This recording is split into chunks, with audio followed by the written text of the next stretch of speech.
didn't involve Kendrick Lamar or Drake came from female artists. With that, a new cultural wave was in place where women were closer to the driver's seat in hip-hop than ever before. And to rappers like Latto, it proved how influential they were. We teach people how to dress throughout our music. We tell them what liquor they should be drinking and what clubs they should be at, where they should go for vacation. It's literally was established, both labels and pop alumni, to a real commercial threat. Before long, Cardi, who fully admitted to using co-writers on her records, which I discussed at full length on my Ghostwriters video, had a Grammy for the best album as well as 5 #1 singles to this day. With the combined force of Nicki and Cardi, a clear formula for success for female rappers was established. Both labels and artists knew what they had to do to succeed, and at that point, a whole host of other rappers following a similar blueprint to what Cardi used to emulate Minaj's success sprung up. Soon, everyone from Latto to Megan Thee Stallion would be delivering their own version of the formula with their own regional flavor. On the tier below, we had artists like Asian Doll, Saweetie, and Coi Leray, and many, many more. As a result of this onslaught of female artists who had major label money behind them, it reached a point that with the exception of 3 tracks, all of the best-selling tracks of 2022 that didn't involve Kendrick Lamar or Drake came from female artists. With that, a new cultural wave was in place where women were closer to the driver's seat in hip-hop than ever before. And to rappers like Latto, it proved how influential they were. We teach people how to dress throughout our music. We tell them what liquor they should be drinking and what clubs they should be at, where they should go for vacation. It's literally so much deeper than music, and I'm very, very honored to be a part of the genre. But while the ATL rapper who scored big with her 777 project thought that was a good thing, there are plenty of people who feel that's a negative byproduct of what they're doing, particularly when it comes to the image that they need to adopt for success. Like, none of the top male rappers are sexualized at all. At all. Women are, you gotta look the part. I mean, name me a top female rapper that don't have her ass out and her titties out. You know what I mean? As women in hip-hop have gained more and more ground commercially, they've also got more scandalous when it comes to the explicit nature of their music. And while it's unfair to say that women can't do that, when men talk about sex all of the time in their bars, it just seems like for some, it's basically the only subject matter. Also, while women talking about what goes on in the sheets has been around since Lil' Kim dropped hardcore in the 90s, hip-hop is now the biggest genre in the world and reached increasingly young ears. As a result, some people feel like this wave has to be stopped. And in February of 2022, Nicki Minaj even suggested that she was leaning away from all of that because it's just way too much. Now, right now, I'm back to talking about whatever I want to talk about on the records. but it's still, to me, it still feels like overkill. A lot of stuff that I'm hearing and a lot of even stuff that people are sending me.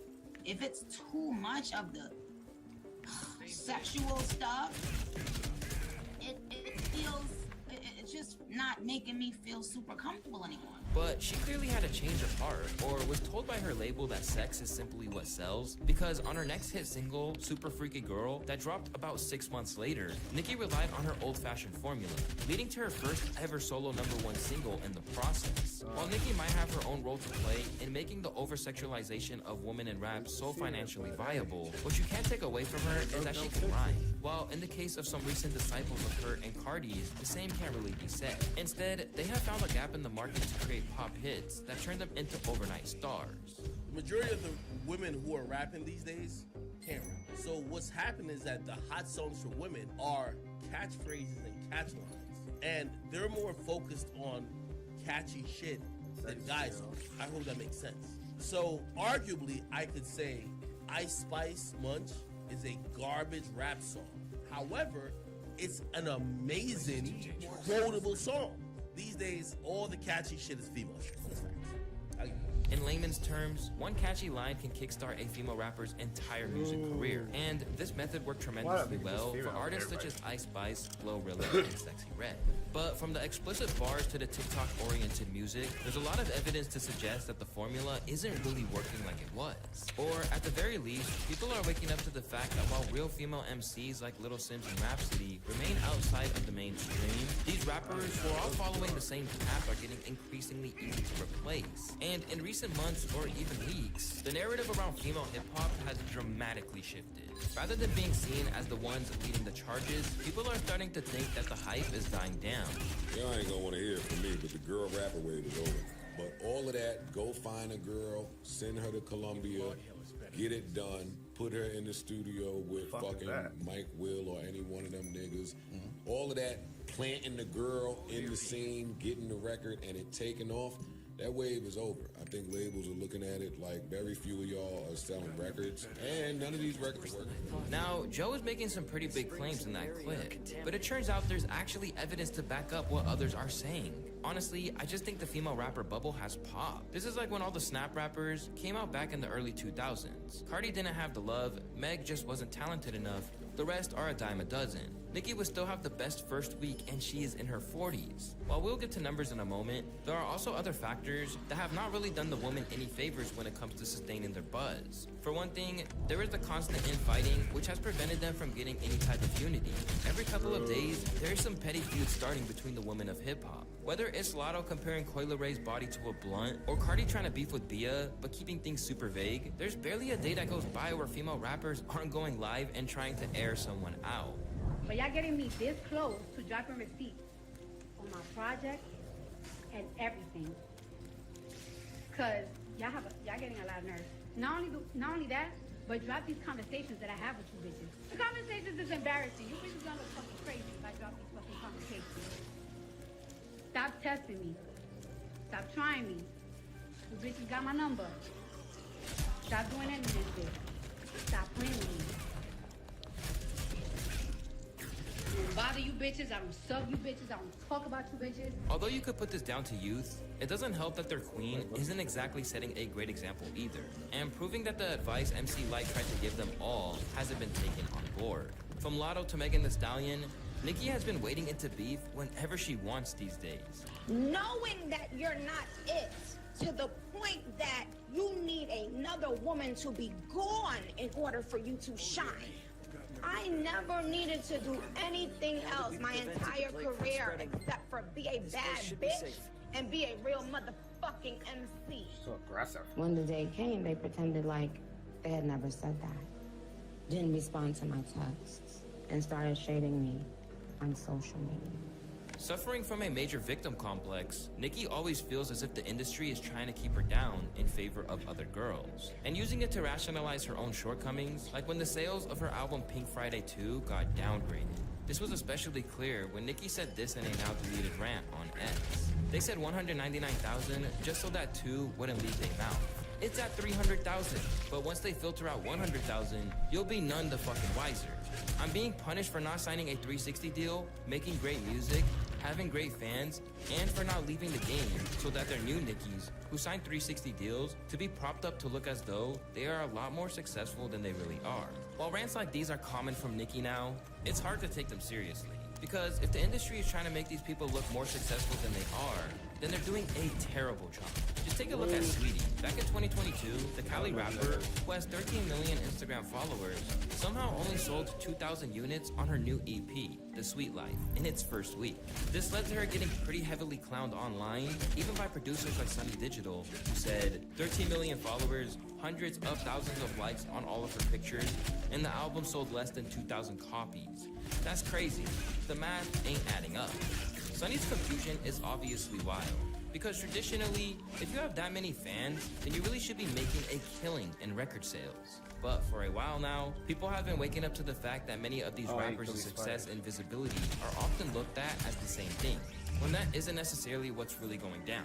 Instead, they function more like influencers than artists. It's because they are more popular for their drama and Instagram posts than the actual music. Their music is only relevant when they go viral for being in some drama or showing ads. To academics, this is how these new rappers majorly differ from someone like Nicki, who made their name off rapping. Let me make this blanket statement now. 85% of the newer rappers, they are more social media personalities or social media entities than they are musicians. The music is, I can agree with that. Soundtrack. For as little as I know, I feel like I hear a lot about these speak on it. female I'm gonna rappers. be I honest agree with with that. you. There's many female artists that you know that you probably can't name 3 lines of their biggest song. What do you say? We've had, and no disrespect to any of them, because I know everybody go places. Hold on. What do you say? Music is, I I won't even call it a soundtrack. It's such the backdrop. Let me speak on it. I'm gonna be honest with you. There's many female artists that you know that you probably can't name 3 lines of their biggest song. 3 lines of their biggest song. Did he specify? Did he say? I couldn't say Nicki. Let's see. What am I looking for? Excuse me. Oh. 3 songs.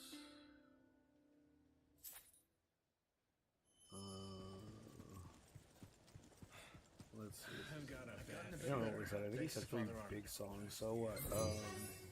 The plague has spread further than anyone expected.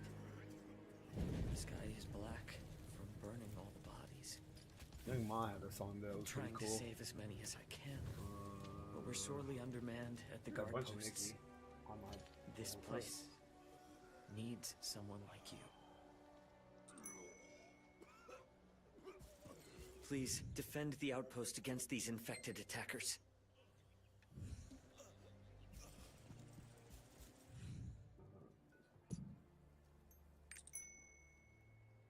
Pretty sure. No, I've got that that Elvis Ice Spice song. So I've got a couple of their songs, I guess. It's like I can think of a few. I think their top ones. I don't fucking know. I don't know what the top anything is. And no disrespect to any of them, because I know everybody loves this. We've had The attacks are getting Ruby worse. Rose on here. Did you name 3 lines of her biggest song? Oh, we said What is 3 her lines of biggest? their biggest song. Who's Ruby Rose? Could you? I'm saying this that to was a say porn person. most of these women are social media entities. Corpses is terrible. Chat, y'all tell me the latest Hot City Girls song. When I think about City Girls now, I think about JT. I think about JT and Uzi. I think about how JT's on social media on Shade Room. I think about how Young Miami be saying this and third. I think about her little twerk thing. I don't think about music. I'm gonna be honest.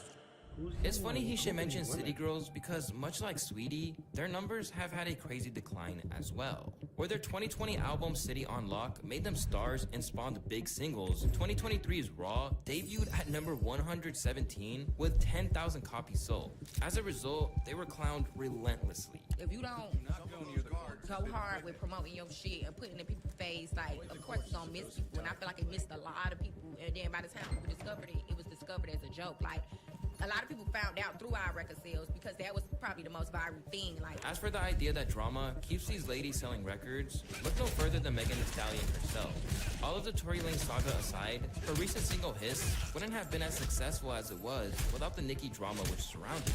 And even though it made it to the top of the charts at the height of the Nicki beef, within 3 weeks, it had fallen out of the top 40 entirely and never returned. In a lot of ways, that's the story of Megan's whole career. While she does get moments like the highly controversial WAP, where the world is watching her, she's never really made that leap to doing Nicki numbers, even with all the support she has. Because what stops her from being a superstar if we taking out sales? She ain't sold shit. Got every brand deal in the world, but also has all the backing from mad different people. She got a lot going on. And rather than Megan being the only one, there's plenty of rappers who have the illusion of crazy success because of their prominence online, while mostly being known for social media. Ice Spice hasn't actually charted above number 37 without the assistance of Taylor Swift or Pink Panthers. And Glorilla hasn't had a hit like F&F or even Tomorrow 2 again. And Lotto's latest single, Sunday Service, which people thought was a diss towards Ice Spice, still peaked at number 100 before just disappearing. At the moment, female rappers are flopping left, right, and center. To make things worse, the only female rapper who's really popping off at the moment seems to have been the straw that broke the camel's back. That is, of course, Sexy Red. Okay, the reason I started rapping is because my boyfriend, he was cheating on me with a lame ex, so I made a song about it. And I made a diss song about him and the girl and her friends, because, you know, the friends be in on it, too. So I was talking all stuff about them. And then I showed my boyfriend a song, and he was like, dang, you straight know how to rap, you straight snap. And I'm sitting here talking stuff about him, but he was like me. pick up his friends to go hang out with them and stuff. And he'd be like, listen to her song, y'all, listen to her new song. And be like, rap this for him, rap this, man. In a lot of ways, Sexy Red is like the end game of the sexual side of women's rap, or being ratchet as an image. Alongside creating a lip gloss line with names like Yellow Discharge and Coochie Juice, she has gained the widespread hatred of hip-hop fans for everything from hiding her baby daddy's face in her ass at her baby shower, to tracks like Pound Town being viewed as the literal downfall of hip-hop in society as we know it. 10 years ago, this would have been considered comedy. I hope it still is, but you really shouldn't worry too much. Because just like Ice Spice and others we discussed, the amount you see her on social media isn't actually in line with her success. To this day, she has yet to have a top 10 hit, and while tracks like Ski Yee and Pound Town did major numbers on YouTube and Spotify, there's been a huge drop-off on recent singles where she's barely clearing 1 million views. So, while there's no reason to worry about Sexy Red taking over, those who feel like the female rap wave deserves to end will also be happy about the fact that one of those women who helped launch it is even finding her own audience turning against them now. Where Doja Cat purposefully turned her fans against her by dissing them at every opportunity, Cardi B has managed to sour her own fan base purely by giving them the same old, as everyone else who's come before or after her. From Bongos with Megan Thee Stallion onwards, the rollout of Cardi's first album since 2018 has been a complete mess. At every turn, the tracks have been seen as not only way below what fans were expecting, but totally unoriginal and just a rehash of what she's already done. As a result of her new song, Enough, she has been getting majorly roasted to the point that people are actively wanting to kick her out of hip-hop. This sounds so 2018. Cardi, hang it up.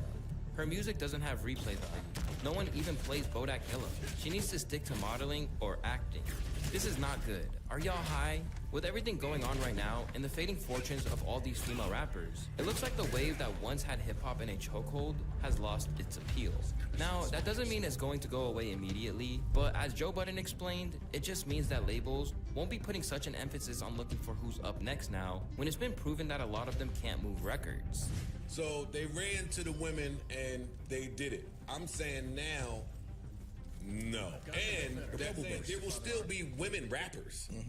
But I don't think that the labels are actively out there looking for the next big girl rapper. The next one. From the constant drama to endless attempts to outdo each other in terms of dirty lyrics or daring visuals, to these artists just getting shoved down our throats for everything except their music, it's clear that the consumers are sick of what they're being offered up by the women of hip-hop. Meanwhile, Nicki, who's probably still its official queen when you look at her global fan base, isn't getting any younger and probably won't be rapping deep into her 40s. Even then, she's still struggling to sell out her current tour.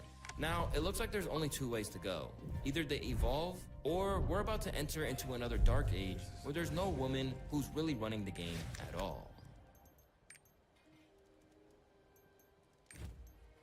This dude does his research. Luista? There's not many out there who are willing to stand on business quite like Joe Budden. So today, we're going to be going through some of his most unforgettable clashes, from the ones where he barely scraped by, to the ones where he faced total annihilation. Starting off with the chaotic downfall of Everyday Struggle, which at one point was seen as one of the greatest hip-hop shows of all time. In April of 2017, Joe started distancing himself from his rap career to become a media personality. And so he teamed up with Complex to launch a new show titled Everyday Struggle, a platform which pitted the old head Joe versus DJ Academics. With Nadeska Alexis mediating the debate, the daily YouTube show became a huge hit for Complex. And controversies like the infamous Lil Yachty showdown, or the moment that Joe nearly got stomped out by the Migos at the BET Awards, helped to make it a cultural phenomenon. But in December of that same year, Joe revealed that he'd be leaving the show just after 8 months on air. Suddenly, Everyday Struggle was left without its biggest cash cow, and fans were left without one of the people who helped make the show a must-watch. Still, Budden didn't back down or second-guess himself.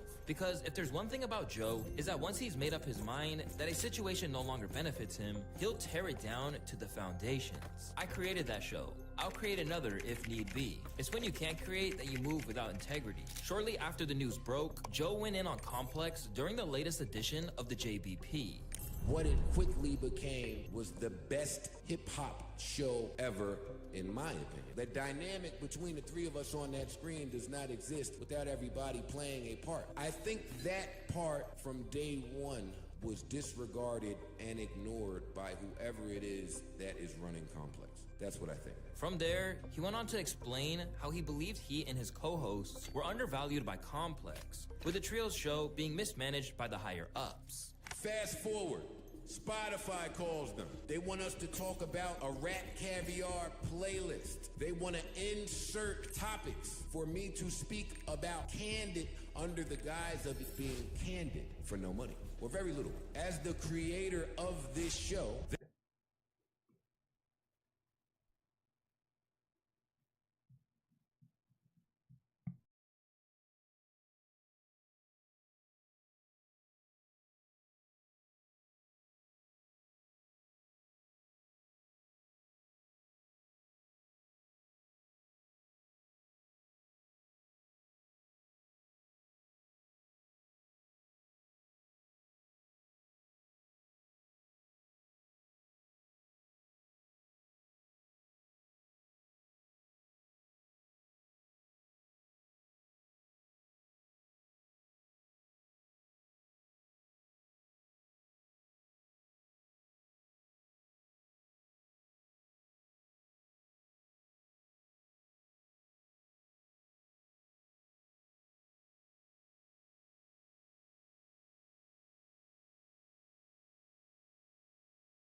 problem. So Joe says no.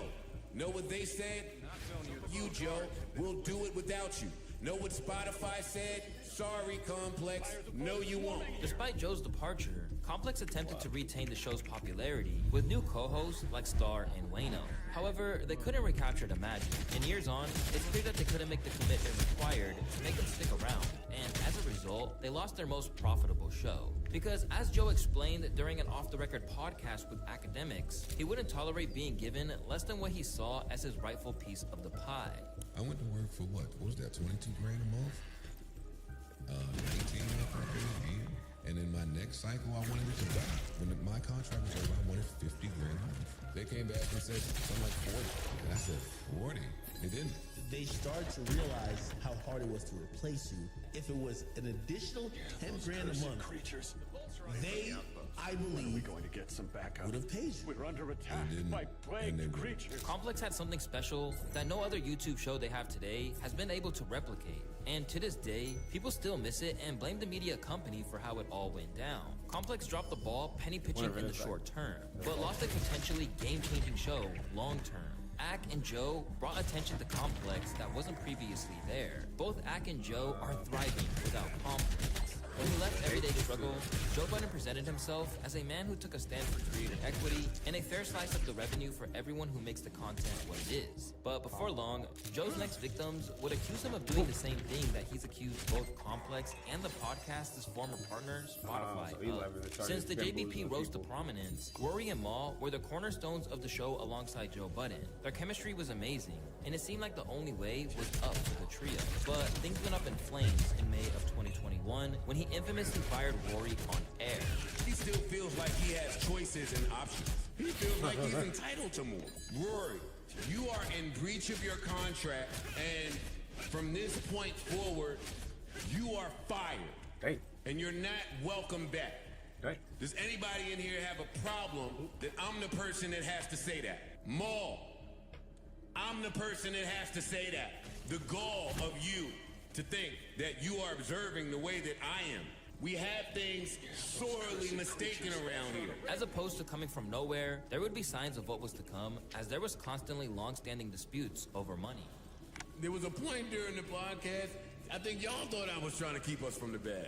No, it wasn't that you was trying to the three of us was just not on the same page. I think we skipped a week. If viewers can go back, that was because the three of us were screaming at each other in the face in the parking lot. Creators, gotta get by the creative differences. With Rory and Mal asking for accounting that they never received, it was clear that the tensions were high and sometimes seeped into the airwaves during the latter stages of their career. Sometimes you gotta fight your friends, though, man. I would not. I would not. Who the said we was friends? After they were fired, Rory and Mal regrouped, signing on with Stitcher to drop a podcast of their own. But according to them, it wasn't for a lack of Joe attempting to stop them from moving on. I'm never arguing about money, especially not with my I'm not doing that. But if every time we present some shit about accounting and you want to start arguing to them, well, audit me then, fam, I'm never taking my to court. And the first thing you say is, if y'all try to start a podcast, I'm suing the pants off of y'all. Who are you, man? Who did you just turn into? Everything that we stood for on this podcast all these years about, you know, corporate over the creatives and this, that. Like, I've seen Joe do up shit in business and music to companies and labels, but I don't care about that because they owe us anyway, so them. Never in a million years did I think you would be sitting somewhere talking crazy about me. Since then, both sides have tried their best to put the whole thing behind them. With Rory and Mal boasting 258,000 subscribers, they have carved a successful career on their own. But still, they're haunted by what happened. So when he was named among the most influential figures in hip-hop media in Complex, and they weren't, they threw some subs and referred to him as a thief. Look at the cat burglar. Staring over to the next house he wants to run in. To no one's surprise, Joe clapped back on his next pod, sunning them about their business acumen and labeling them the bare minimum boys. This is not even on page 1 of the manual, because you ain't in the bookstore. Instead of critiquing people's placement on this list, we need more critiquing on why you're not on it. To everyone not on it, shut the fuck up. There's some steps that you have missed. Stop holding the microphone. Like if I'm just giving out podcast advice, it's certain y'all can't speak to me, y'all didn't do the work yet. You didn't go in the bookstore. Although Joe came for their necks, Rory and Mal tried to own it to the point that they would literally make merch for the Bare Minimum Boys label. But it's clear that there are some wounds that will never fully heal, not to mention a whole host of money that had been missed out on as well. Speaking of which, Joe's decision to go after this rapper every single chance he gets has probably backfired on him because there's no way he'd ever stop by the pod on his next media run. The artist in question is none other than Kanye West. Although they were on Def Jam around the same time, there's never been any kind of collaboration between Budden and Ye. In fact, Joe has claimed that when he was on the come up, he actively turned down Ye's request to perform at one of his shows. But where Budden is usually eager to shoot creatives some bail, the same can't be said when it comes to Ye. As since everything started to go south in the MAGA hat era, Joe has been one of his fiercest critics. Self-centered, self-absorbed, self-obsessed, selfish, all the selves except for self-aware. The only point that I'm making is all of his problems as of late are personal indictments against him. They're never for this greater good, this greater cause, than just speaking in fucking riddle. Although he was happy to share his appreciation for the Donda record, and even took his own fan base by surprise with that, Joe has always been happy to pounce anytime that Ye slips up. To the point that in 2022, he even claimed his relationship with Julia Fox was fake. Kanye, on the other hand, knock it off. You don't like this girl. You just being spiteful. My thing with Kanye and why it looks corny for him. Y'all went on a date and 6 days later there's an interview about the date. Somebody interviewed Julia Fox about the date y'all went on. Then, after Ye was dropped by companies like Adidas and Gap amid the anti-Semitism scandal, Joe admitted to savoring every moment of it. I'm kind of enjoying the self-destruction of Kanye West. Today the shoe may be on Kanye, but tomorrow the shoe could end up on your foot, Joe. I would never enjoy anyone's self-destruction. Even up to the present day, Joe has stayed critiquing Ye whenever he can, as when his new album Vultures dropped, he somehow managed to praise basically everything about it except the man behind the project. This is some bad rapping on here. I'm only talking about Kanye West. Freddie Gibbs went crazy. All the rappers I heard went crazy, except for Kanye West. He's just chanting. Despite how much he intensely scrutinized him over the years, Ye has refused to take the bait and respond to Budden. But the same can't be said for the woman often known as the Queen of Rap. Nicki Minaj.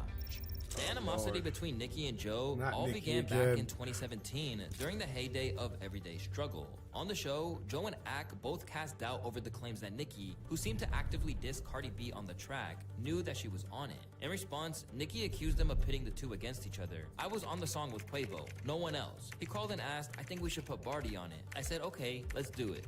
The end. Even with the explanation that she offered, Joe wasn't buying it. Nicki, just shut the f up. Who the f believes that? In her thinking, Quavo called and basically was looking for permission to put the group's or one of the group members' girlfriend on the song. How did Nicki think that conversation was gonna go? Nah, Nicki, your brand is huge and you're a huge superstar brand-wise, but you need that record and you need that look. You do. So what you was gonna say? No. Of course you were clearing it. If you were not going to clear it, then when were you putting your Uzi record out? The record that Uzi did that your desperate ass hopped on immediately. With Joe already doing enough to officially place himself on Nicki's extensive enemies list, things only got worse in 2018 when he accused her of having substance abuse issues. Well, while you do that, let's all try to guess the drugs that Nicki Minaj is on. Nicki Minaj is 100% on something. I'm not trying to be funny here. Anybody that knows my history knows I'm definitely not trying to be funny. I really think that somebody should intervene. Like, I think that it's getting progressively worse. For years, this controversy raged on, eventually culminating in a showdown on Nicki Minaj's Queen Radio. What the you won't do is disrespect me like I'm stupid. Because you know how intelligent and powerful I am. I'm so powerful, right, Joe? Or because my mother raised me properly. So your mother raised you to accuse people of being on drugs when you've never met them a day in your life? That's what your mother raised you to do? Although that was chaotic, the duo agreed to regroup on the JBP, where Nicki recorded the entirety of the show to her Instagram Live, just to ensure that things couldn't get misconstrued. Once again, Nicki went off. That is what the you said. You said, hey, aren't you fueling it by responding? Have you ever been bullied for 12 years straight? Nicki Minaj, you did not get bullied for 12 years straight. Excuse me, since the day I got into the industry. I'm gonna have my fans now start attacking you every day.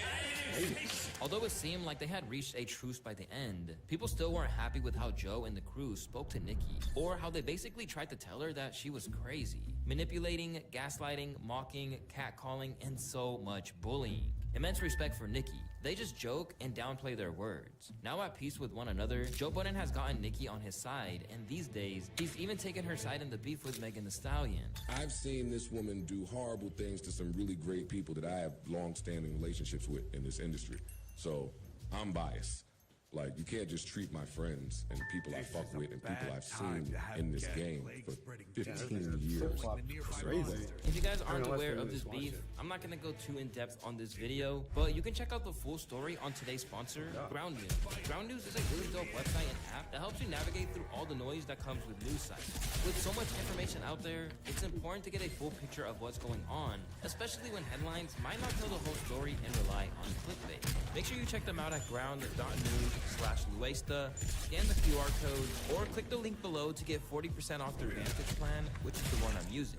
Ground News gathers thousands of articles from around the world, which shows us which way each news source leans politically, how trustworthy they are, and even who owns the publication, all checked by 3 independent news monitoring organizations. They also have great breakdowns of events we should all be aware of, like the banning of TikTok. Looking at this breakdown, I can see that over 380 articles have been published on this, with an even spread of left, center, and right-leaning sources.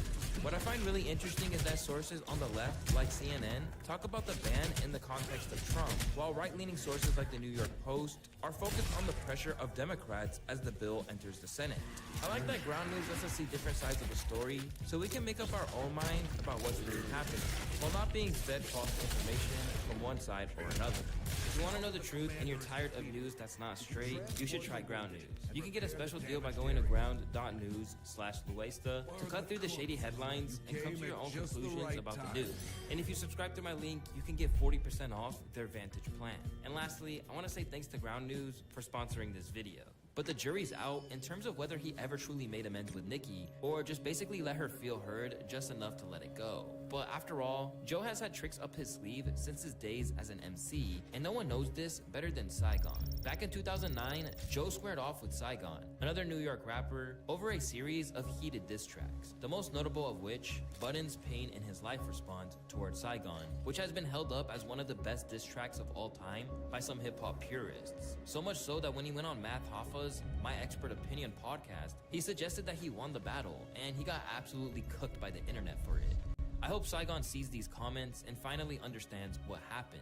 But what's interesting is that when Saigon discusses how the beef started, he suggests that it's all Joe's doing. And in hindsight, he believes that Button basically tricked him into beefing just to get some life back in his own career with a decisive victory in a rap battle. The thing was, I still had that street mentality, so when he started throwing my name, he was just hating me. I'm like, yo, when I see this guy, I'm gonna approach him on some street shit. And then he hit me and was like, yo, you scared to battle? Like, I'm not a street dude. Like, he admitted it. Like, I don't want no street beef. But what you scared? Why I gotta be some street shit? You're a rapper, right? You scared to battle me? He actually outsmarted me into battling him. I didn't even want to do that shit. Like, I'm like, that's not my lane. Leave me alone, I mean. And he was like, oh, if you scared, man, just say you scared, it's all right. In Saigon's case, he learned firsthand that Joe is not only a lyrical killer, but a master of mental warfare. But while Saigon couldn't handle it, the same cannot be said for Logic. Back in an era where everyone seemed to be dunking on Logic, Joe was one of those who took great pride in disliking the Maryland rapper. In fact, he basically told him that he was one of the worst rappers that he ever heard. I'm gonna be honest with you. I don't know what they tell you that, man. I know you sold a lot of records. I know you sell out a whole bunch of tours, and I know just how successful you are. I have to be honest. You are horrible, man. Now, we all know that Logic isn't truly one of the most least talented MCs to ever grace a mic. Sure, his style might not be for everyone, but he can definitely spit. Well, unfortunately, Logic is a man who takes criticism hard, and in this sense, he might have been one of Joe's biggest victims to date. In terms of how he handled the flack he got from Joe, Logic basically said that it was a contributing factor to him retiring. I read this and my heart rate explodes. And I'm like, oh my God. And I go out and I'm at like the Garden and everyone's like rapping my lyrics and shit and whatever. And I'm like, I'm a failure. What I'm saying is, at that moment, it was the height of me caring about what other people say. It was the height of people's opinions on me bearing deep into my heart and affecting my everyday life. And after that, I was like, I can't do this anymore. Once Logic did formally announce his retirement with no pressure, Joe celebrated the occasion on the podcast. Logic, you don't get to announce this. The f*** is he talking about? Why? Because we don't care. They're happy that he's leaving. Why you think? why you think I got the celebration song queued up, man? But on the very next show, he backtracked. Last week, I came in here feeling pretty tumultuous, fresh out of Twitter jail, unable to properly read the room, and just hating myself and life, honestly. And unfortunately, I projected some of that onto you, Lodge. And for that, I want to apologize. That was wrong of me. I should be able to think that you aren't the best rapper in the world, but celebrate your retirement. Because that is a time where somebody should be happy and look back in their career and get their shit off and be with their fans. Nobody wants to hear from this old grumpy saying you and shut up. Especially after that guy was allowed to retire peacefully. As for Logic, Joe's comments were too little too late. Because as he revealed to Peter Rosenberg, they literally put him through a depression. I've never watched Joe. I just don't, because I don't want to subject myself to that shit personally. So I didn't see the apology. I also didn't see like his review of the album or any of this. He doesn't rap anymore. The culture and this and that. This dude doesn't like me for whatever reason. He's a person who's led to some of my darkest spaces. And he can take that. Bro, your words make people want to kill themselves, right? Still, all of this time later, and even with Logic explaining the effect this had on him, Joe still can't help himself. So after Logic returned, Joe routinely clowned him and asked the artist to go back into retirement. Logic, I hate to continue to make a career at your expense. I don't hate it, actually. I'm glad that I have a little list to you that I get to... That's horrible to say. One day I'm gonna grow up. Logic, I beg of you, I'm pleading with you. Please, join me in retirement. Never step near a recording device again. Throw your phone in the ocean. Be allergic to microphones. Promise your fans nothing. Don't go to the studio ever again. You are the worst, yo. You are really, really bad. Joe is still giving Logic a really hard time today. And recently, Joe Budden slammed Logic's emotional interview with his father, saying that he wanted to smack him. I wanted to smack Logic for talking to his dad. Yeah, that was crazy right there. And I cut it off. It was much longer than that. Where Logic became one of Joe's verbal punching bags because he didn't respect him as a rapper, it turns out that letting Joe down can get you clowned just as hard. And this was something Jay Electronica found out firsthand. In March of 2020, Jay Electronica finally dropped his debut album. But it wasn't the album that people had waited over 10 years for, as it had a feature from Jay-Z on every track. As it dropped, people were shocked that Hove brought his A-game to the point that he overshadowed the near-mythical pen game of Electronica. And as for who was leading that charge, it was none other than Joe Budden himself. I feel like you got out. As a rapper, I'm telling you, there's mad distance between those two people. Between that Exhibit C performance and pick any performance on this project. I don't think that Jay Electronica has very much to say. That's what I left this album feeling like. I hate this album. What y'all thought? Fresh from listening to Joe tear his work apart, Jay Elect hopped on Twitter to act like he was my fake. I never heard your albums, bro, he said. May Allah bless your career as a journalist. As it turns out, Joe can be just as passive-aggressive and hit back even more savagely. I took you off yours, and it's a Hove mixtape now. Peace be unto you as well. To make this L even more solidified for Jay Elect, it was later revealed that even though he acted like he wasn't really familiar with the catalog, the mysterious MC was once a fan of Joe's and even complimented him after he caught one of his live shows. Which exhibit is this? Said one user.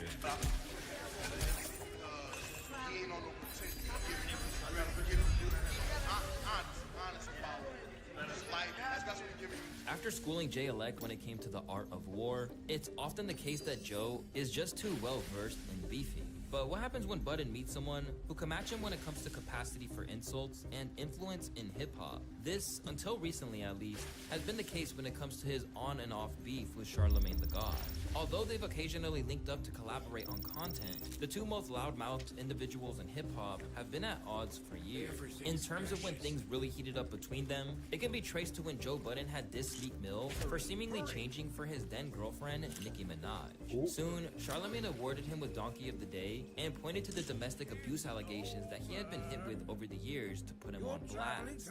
Scumbag Joe Budden. No wonder you hate seeing me treat Nicki Minaj good.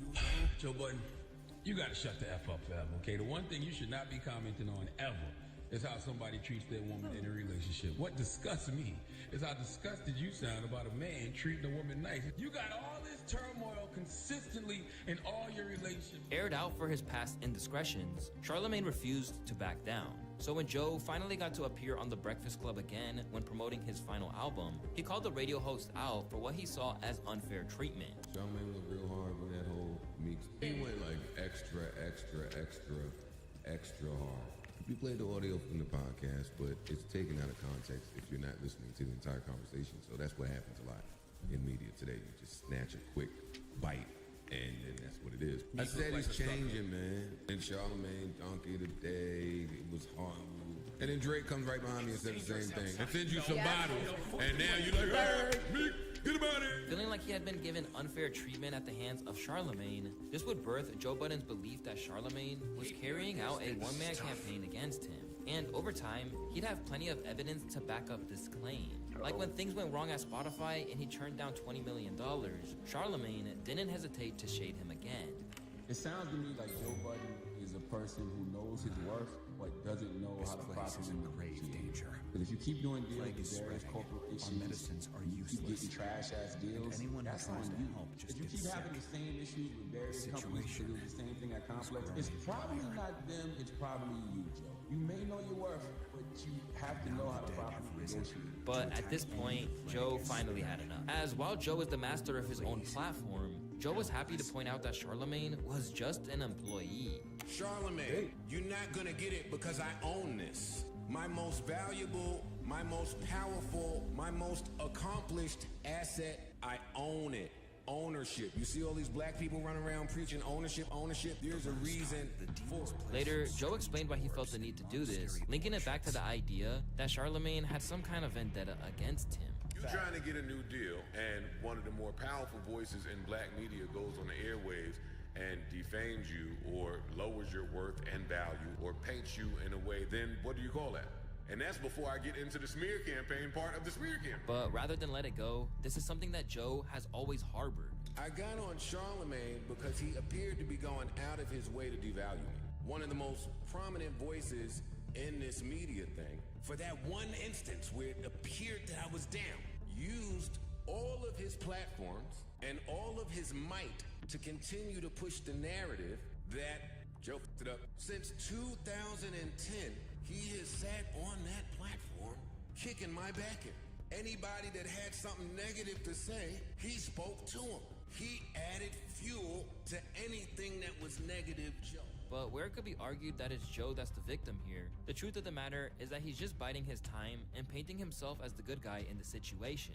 But now that things are getting a bit rocky at the Breakfast Club, Joe is quick to declare that it's over for Charlemagne, shading him in the process. Charlemagne should be trying to be in his executive bag. The great thing about your executive bag is you're not in the forefront. You move behind the scenes. You don't have to perform. You don't have to be so performative anymore. I still perform. I have a love of No, I'm just saying, but I have a passion that I don't know that other people have because I'm an MC. While most of Joe's battles are waged in a more straightforward fashion, his beef with Charlemagne shows that the podcast host is also willing to use his continued success and resilience in adversity as a weapon as well. If any of these beefs had gone wrong, it might have killed a less determined individual's career.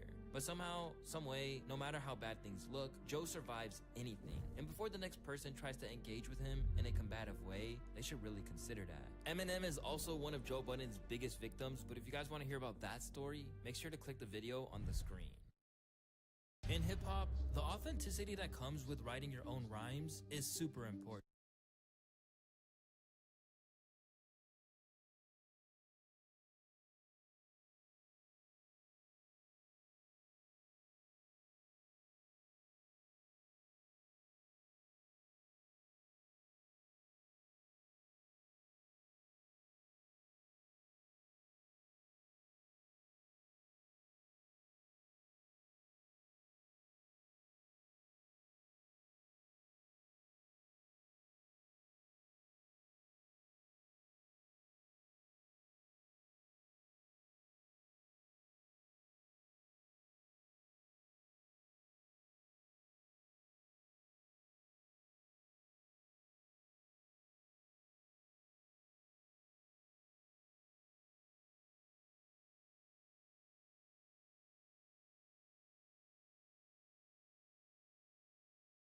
The main reasons why rappers have a problem maintaining relevant in today's hip-hop landscape. And what better way to start than discussing the first rapper ever to have a chart-topping song, yet was seen as nothing more than an absolute joke solely due to the color of his skin. My name is Luesta, and if you guys like weekly hip-hop documentaries like this one, don't forget to subscribe.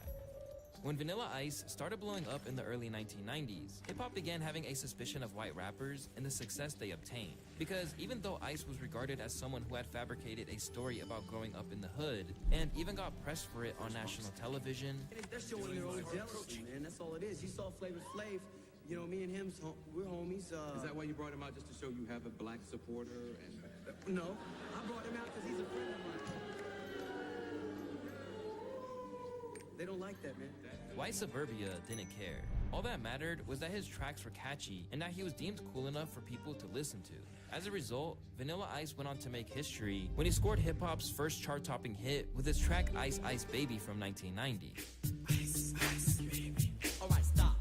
Collaborate and listen. This song essentially turned Vanilla Ice into an overnight star, which Vanilla Ice himself is on record claiming it was solely due because of having a white audience. Like, I never thought I'd ever play for white people until my music went #1. And when it went #1, all of a sudden my crowds I went from smaller crowds to huge stadiums. In rap music, it just hadn't been done like that before. So for me, I was just like, whoa. However, as Vanilla Ice eventually became more known in the rap community, he wasn't necessarily seen as a symbol of white success in hip-hop. Rather, he was just a prime example of how commercializing the genre could go wrong. This made it so that when a new white rapper came along, people tended to be skeptical or even downright not liking them right away. Although he's just a part of the fabric today, this is something that Eminem also really dealt with firsthand early in his career, as he constantly felt forced to justify his existence in the game. Music is part image, but overall, music is not visual. You know what I'm saying?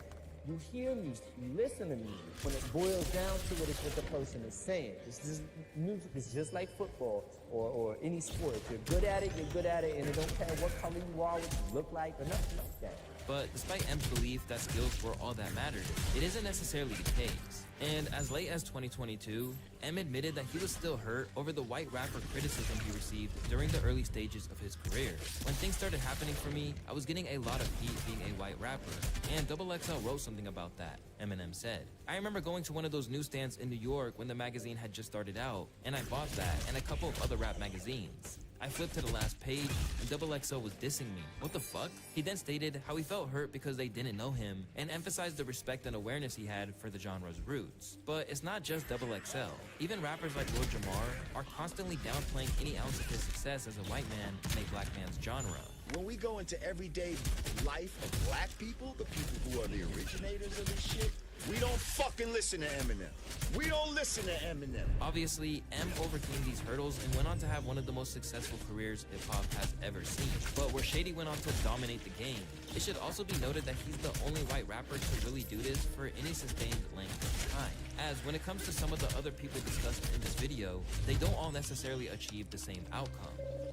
As many people have pointed out over the years, white rappers are often capable of getting to the top of the game, especially if they sign to a label who can provide additional support. This is something that the Sicilian-born rapper, Russ, was perfectly happy to accept in a recent interview. I think if you're a white rapper, it might be harder to break through the hip-hop space because it's a black space. But if you do, it's easier to go mainstream if you're white. I feel like that's a very known thing. But while it might be easy for a rapper to get to the top, it has also proven time and time again that it's incredibly difficult for them to maintain in that position. Because usually, these rappers don't stay famous for a long time and end up fading away to make room for the next white rapper to take the spotlight. And as their careers continue on, they fall out of favor with everyone except their core fan base, making all those hits and #1 records nothing more than a distant memory. Take a look at Mac Miller's journey, for example. Now, in the wake of his death, everyone is all too happy to share their praise of this Pittsburgh rapper and producer, who truly seemed to be one of the good guys within an industry that's often filled with sharks. But you would be lying if you said that he was always viewed this way. After all, Mac Miller only had one #1 record with 2011's Blue Slide Park. Released at the height of what was known as the frat rap era in hip-hop, that also produced artists like Hoodie Allen and Asher Rosh, Mac's music evolved extremely well throughout the years, and moved far beyond his early work, all the way up to his last album, Swimming, in 2018. And rather than be celebrated by the culture at that time, he was widely disrespected for daring to drop on the same day as Travis Scott, as he was unveiling his highly anticipated album titled Astroworld at the same time. This moment was summed up perfectly by Ugly God, who wrote, "Remember when Mac dropped his album the same night Astroworld dropped, and y'all were saying, y'all hear something? Who listens to him? And tell him to keep it?" We had a whole convo about it, and he literally told me if he died, people would act like they never said it. Fuck y'all. R.I.P. Now, it seems like everyone claims they've always supported Mac, and didn't just set him aside for the next big thing at the time. Even Anthony Fantano fell into this category, changing the review score of Swimming from a 3 to an 8 following his death. I'm definitely seeing this project as one of Mac's better works as opposed to one of his worst at the time that I originally reviewed it, and am now feeling a strong 7 to a light 8 on this one. Since the feeling that success for white rappers is often short-lived, it can cause conflicts to occur between them. This is a tradition that goes all the way back to Third Base's video for Pop Goes the Weasel, where they spent time attacking a Vanilla Ice lookalike with bats. Naturally, this sense that there can only be one leads to friction, and over the years, everyone from Eminem and Everlast to MGK and G-Eazy have found themselves in the heat of battle, while rappers like Action Bronson and Paul Wall have even gone as far as to say that they personally dislike white people rhyming with the exception of themselves. I myself hate listening to white rappers. Never seen it. But rather than be something that solely exists in the rappers' heads, the music industry actually tries to pit these white rappers against each other for the purpose of sales. If you don't believe that, well, look no further than what happened to underground rap legend R.A. the Rugged Man when Eminem was at the top of his game. When M blew up, I had every label on the planet calling me to do a diss record for us, do a diss record, diss Eminem. I'm telling you, I'm saying, like he's a white boy, you're calling white boy to diss white boy. I think Suge got Milkbone to do a diss record to M. Like they would reach out to white boy rappers, like, and then like, you know, Priority was like, look, you're the only white boy that could do it. You're better than him. You'll destroy him. While R.A. never bought into the idea that white rappers had to battle for supremacy, others still do. So when Jack Harlow, who is probably the reigning champion of white rappers in the mainstream as of today, called himself the hardest white boy since Eminem on his track They Don't Love It, Never the hardest white boy since the one who rapped about vomiting sweaters. it prompted a diss from another fellow white rapper, MGK, as he felt the need to respond in a freestyle over Eminem's famous Renegade instrumental. I see why they call you Jack Man. You Jack Man's whole swag. Give Drake his flow back, man. And of course, it went viral. But as we know, a white MC's time at the peak of their career is usually short-lived. And in some ways, Jack Harlow is already showing signs of a decline. Before we get into that, I gotta tell you guys about today's sponsor, Scentbird. Scentbird is a cool fragrance subscription service that lets you pick a new designer fragrance every month for just $17 without any surprises. It's super easy to use. Your first order comes in a sleek little magnetic case that pops open effortlessly, allowing you to switch between scents with ease. As you can see, these are one of the scents that Scentbird sent me, and as you can see, it's locked right now. So all you gotta do is just twist it, it opens like that, then on the bottom there's this little thing to like help you just like open it in half. And then there you go, you got your scent right there. And all you gotta do, like it literally is good out the capsule. All you gotta do is just spray it now. So I like to spray it on my wrist first. And I like, you know, just rub it on my neck a bit. Ooh, this one smells good. What one is this? This one is called Endiste. Yeah, this one's really sick. And then if you want to put it back, it's super easy too. Like as you can see, you just gotta like slide it back in like that. And then you just align like those little holes with the little thing right there. So as you can see, it's unlocked right now. And boom, just lock it back. You're good. And then you can just set them all next to each other.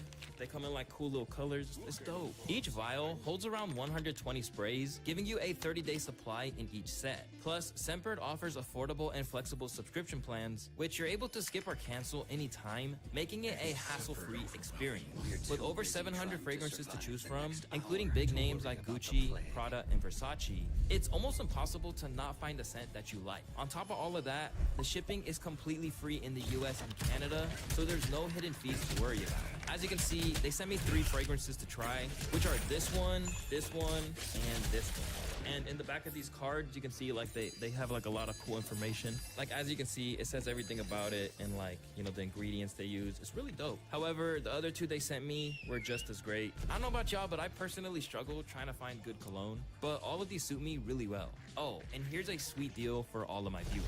If you guys use the code LUESTA, you'll get 55% off of your first order, making it a little over $7 for your first month. All of the links for Scentbird will be in the description down below. Big thanks to Scentbird for sponsoring this video and hooking it up with this sweet deal for y'all. But let's go back to talking about Jack Harlow and how his career has been on a bit of a decline. A charismatic individual who has been rhyming since he was in high school, Jack initially knew how to keep the rap community on his team, because he understood both the advantages and issues caused by being a white boy in a black art form. Yeah, I got a lot of white fans, of course, because they feel like, ooh, I could be that. So I have black fans, but I don't know if they ever have a moment where they say, ooh, I could be that. Right. I see myself in him. So that's just what it is. I think the key is to make sure you have some rap records on every album. Alongside claiming that he was going to stay true to the culture and make real hip-hop, humor and personality were also his biggest allies. And it made for some of the most mediocre musical moments as well, which was said perfectly by YouTuber Sean C. Like, never have I seen that level of personality able to carry someone so far when the music is just so average, or the music is just so like, there's nothing about it that takes anything farther. I don't know what it is about white artists for the most part that just makes it so, yeah, this is the one. Like, this is the one we gotta go with. When there are a million other of the exact same of this guy that are black, that do the same thing and that do it better for the most part. Although he had everything going for him, Jack's album Come Home The Kids Miss You wasn't exactly the smash success everyone expected. It underperformed commercially and was also universally seen as a letdown by his fans and critics, who stated things like, disappointing album from an artist that knows how to make a good single, repetitive bullshit from a normally fun and charismatic rapper. In what seemed like a direct response to the criticism, Harlow followed up a year later with Jackman, a project where he went back to straight up rapping, which many felt like wasn't a smart move and would end up deterring him from the financially successful path he was once on. I think the demo for Jack Harlow is 15 to 33. What the fuck is he doing here?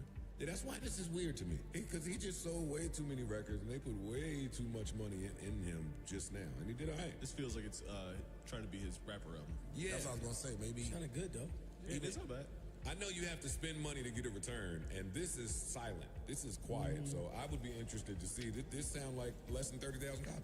Sure enough, Joe was pretty much right, as the album went on to sell just 31,000 copies in its first week of being released, which is crazy considering that he sold 113,000 for his previous record, and it ultimately comes down to just two things. For one, he ended up losing any hardcore hip-hop fans who are still somewhat interested in him with Come Home The Kids Miss You, but then he produced an album which probably alienated those fans he gained from pop records like First Class. So with sales like that, it's no surprise that he went back to big nostalgic samples and heavy TikTok promotion for his latest single, Lovin' On Me. And while that record did go #1, it's unclear how long he can keep up this act of trying to appease rap and cater to girls that thirst over him at the same time. Because if he turns out another record like Come Home The Kids Miss You, all that talk about him being the face of the game going forward will dry up fast. As rather than bring a new flavor to the game, he's just chasing trends and trying to feed the charts. And as the drop-off between G-Eazy's These Things Happen and its sequel 7 years later tells us, that could be disastrous for a white rapper who was once at the top. Cause throughout his career, G-Eazy always fought to maintain his legitimacy in hip-hop and tried to prove that he was a real student of the game. This is who I am, this is what I grew up with, this is what I do. Is it even fair to make you a representative for stuff like that? Like when those things come up, do you feel like it's fair for the pressure to be on you, or do you take the challenge? Like how do you handle it? It is what it is. Life is life. You know what I mean? Like you can't run from it, duck from it, or anything, or try to make it sound like it's unfair. I'm lucky to be here. You know what I mean? Like I fell in love with something at an early age, and I worked hard for it.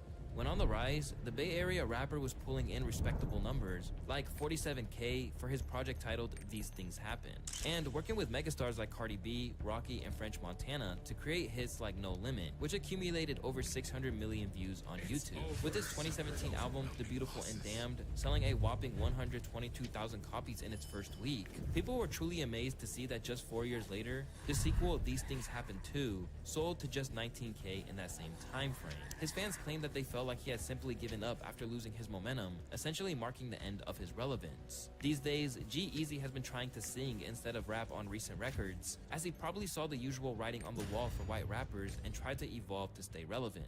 However, some rappers were smart enough to make transitions to other genres just before the rap bag eventually dried out, such as Post Malone and Machine Gun Kelly. After he leaned out of hip-hop, Post Malone started dabbling with making country music, and he still somehow managed to sell out arenas. As for MGK, churning to pop punk pretty much saved his career in his own estimations, after his feud with Eminem made him hip-hop's favorite punching bag for an extended period of time. Now, after proving his success in another lane, he's hoping to reclaim his spot by doubling back to rap. But just because he's found success in this new lane, it doesn't necessarily mean he's immune to the rules that surround a white rapper's inevitable decline. Elsewhere, you have people like Lil Dicky, who literally claimed that hip-hop was nothing more than a stepping stone for him. That I guess I've always kind of thought that I was meant to be something, like from an entertainer perspective. And the first thing that, class clown in middle school, high school, the feedback was generally like, you're a funny person. So the reason I started rapping was to get to be noticed as a comedic presence. I just started rapping because of that purpose. By using rap as a way to fulfill his dreams as an entertainer, Dicky used the fame he did have to launch his show Dave, and didn't drop a single record for 9 years. And in the TV world, he got respect that he never received in rap circles, as proven by the fact that when he finally returned to the rap game by releasing the soundtrack to Dave entitled Penneth, the response was so muted that he only sold 16K first week. And the numbers on YouTube are a long way from the 760 million he pulled in for tracks like Freaky Friday. The bottom line for white rappers is that if you're trying to just exist in the current space like Jack Harlow does, or G-Eazy and MGK used to, you're always going to experience experienced hip-hop gradually looking past you to the next big thing, where white man, MCs in the underground, like LP, ASAP Rock, and Atmosphere, have maintained huge fan bases by bringing something unique to the game. The Caucasian artists in the mainstream are often willing to retrace the footsteps of what's popping commercially. And until someone like Eminem comes around again, who takes the mainstream and turns it on its head, we're going to see a lot more white rappers suffering the same kind of inevitable downfall that they really could have seen coming, or maybe even stopped if they studied what went on before. Once again, I just want to say thanks to Sam. Tyler, the Creator, has been fighting for respect. From being rejected by radio stations, award ceremonies, and even being banned by an entire country, to getting ignored by some of the biggest artists in the game, it's taken well over a decade for Tyler to finally get the recognition he deserves. It's your boy Luesta, and before I can explain how the world finally started treating Tyler like a superstar, we gotta talk about how both the pop and hip-hop worlds treated him in the past. I'm hungry for greatness. I want when I die, I want people to cry and make posters in the nation and like, what the we just lost a hero. That's what I'm hungry for. I'm hungry for VMAs and Grammys. That's my main goal. You know? This underground bullshit. This was Tyler, the Creator, way back in 2011. Just 2 years after dropping his debut mixtape Bastard, the rebellious artist from Hawthorne, California already had dreams of not only acceptance, but greatness. Sadly, he would need to wait a long time to get deeper. Despite proving to the world that he could captivate an entire generation of kids when Odd Future came out the gate, most of the music industry tried to keep their distance from Tyler. To him, this was the most frustrating thing imaginable, and he delved into how much it enraged him during an interview with Billboard from 2013. I've got so many beats and songs, but no one's giving me a chance yet. I want to take Justin Bieber for a month and just lock him up in a cage where we sit and make music. He's one of the most successful people in the world, but his music could be so much tighter. When Tyler gazed out into the mainstream landscape, he saw all the ways that he could improve it. But as you'll see later in this video, everyone from Justin Bieber to Nicki Minaj weren't really on the same page. For Tyler, the problem was that most of the mainstream figures he contacted from about 2013 onwards just completely wrote off his vision. This was made clear in a tweet he posted way back in October of 2013 where he wrote, "I made a bet with will.i.am for $1 million that I'll be making money 10 years from now doing what I love, and not what makes the most." He said, "Then you make a decision on what to do to survive." No, that's not how it is for everyone. I'm not gonna make music I hate. Now, let's set the record straight. will.i.am definitely got it wrong here. And if I were Tyler, the Creator, I'd be knocking on his door asking to cash in on that bet money. See, Tyler was kind of stuck in a weird spot for a long time. Radio stations weren't playing his stuff, and he got this label as an edgy rapper who only connected with kids in the suburbs, not the ones in the streets. Basically, he didn't quite fit into any box that the industry tried to put him in. Now, a lot of rappers in Tyler's shoes would probably feel the pressure and try to switch up their style to fit what the industry wants. But Tyler instead opted to staying true to himself instead of molding into what others expected. He would double down on being this weirdo that he was known to be. Not me, nigga, I got the heat, nigga. If you got a motherfucker problem, nigga, I will motherfucker lay the down like lyrics on a beat, nigga. Get your ass beat, nigga. He kept his unique vibe, his own brand of humor, and he wasn't afraid to call out the hip-hop world stereotypes, especially when he had the spotlight on him. So he really took the road less traveled. And as you'll see later in this video, it made all the difference. When Odd Future were initially trying to create buzz, Tyler attempted to get them exposure on the influential rap blogs that were around in that era. Two of them that refused to put them on were Two Dope Boys and Nah Right. At this point in time, getting a cosign from one of these blogs was the equivalent to getting a viral song on TikTok or securing a spot on Spotify's Rap Caviar playlist. So you would think an internet-savvy group like Odd Future would be a perfect fit, right? Well, not necessarily. In fact, they would never give them the time of day. To make matters worse, they would actively shade the crew, such as this blog post from 2010, where they referred to Casey Veggies as a loser. Obviously, neither Tyler or Odd Future's loyal fans were pleased about it. When these blog posts turned their backs on Tyler, it really lit a fire under him. It wasn't just a personal blow, but it would set the stage for how the whole industry was going to treat him. These blogs basically told the world, hey, this guy's music isn't worth your time, and that message spread. So Tyler wasn't just mad at the blogs, he was frustrated with an entire industry that couldn't see his true potential. That feeling of being underestimated became a huge driving force for him, pushing him to prove everybody wrong. From the jump, he didn't take it lying down and used the opening of his Bastard tape to take aim at this serpentine shade. We should be able to treat those. Hey, did you test your mic? Oh, Sorry. Any other nigga ass blog that can put a 18-year-old making his own beats, covers, videos, and all that shit. For Tyler, the indifference of these blogs would become fuel that would help him to work even harder on his craft. Because it wasn't just the opinions of blogs that he had to change. Even rappers were throwing shade his way. Take Hopsin, for example. Another underground artist at the time who was blowing up. When Tyler's video for Yonkers was going viral and made him a name to watch out for, Hopsin decided it was a good time to take a few jabs at him. You faggots got me cussing, and the only reason you probably buzzing is cause you slave as an Illuminati puppet. Y'all really on one. Beat it, you're gone done. It was like Tyler was this 17-year-old kid who had just scored a touchdown, and then someone tried to tackle him during his victory lap. So Tyler wasn't just up against blogs in the industry, he also had to prove himself to his fellow artists. But this diss from Hopsin definitely aged like milk, and any hip-hop head knows it. One user wrote, "Looking back, this is hilarious. Who would have thought that this man would be working and producing for top-tier legends, while Hopsin is getting called corny next to Logic? Except for a few exceptions. There was a long time where no one else in the industry saw the value in what Tyler was doing and viewed him in a similar way as Hopsin. Instead, they focused on the brash, button-pushing image that he had at the beginning of his career. And as I'll explain later in this video, this basically created a stigma around him that had been almost impossible to shake. Because of that stigma, his attempts to get artists to trust working with him of any kind of value often ended in rejection. Just look at what happened when Tyler the Creator tried to get Nicki Minaj on I Ain't Got Time for his 2017 album Flower Boy. Man, on the second verse, Nicki Minaj's voice would be fucking perfect for this. Yeah. We sent it to her. She was like, all right, we'll hear it out. Like a month later, it was like she couldn't come up with that. I'm like, damn, this don't evoke nothing. This is Nicki Minaj we're talking about. A woman who has jumped on a feature with just about anyone that's ever been poppin' for approximately 2 minutes. Pop Smoke, Coi Leray, even Tekashi 6ix9ine. They all got the Nicki cosign within less than a year. But for Tyler, not even 8 years of sold-out shows, cultural impact, and consistent album releases that dropped to sales of upwards of 100K was enough for him to be given a chance. Instead, Tyler basically got ghosted as if there was no upside for her. As Tyler told Zane Lowe, he saw it differently. I'm like Nicki Minaj playing me right now. If Nicki got on that, it would not only bring me to a newer audience, but it would bring her to an audience of people who don't think she's tight. And that's no shade to her. Kanye, who had previously worked with Tyler and Lil Wayne on Smuckers from Cherry Bomb, also passed on the beat. Even if he was trying to be diplomatic about it, it's obvious that not being seen as a viable collaborator cut Tyler deep.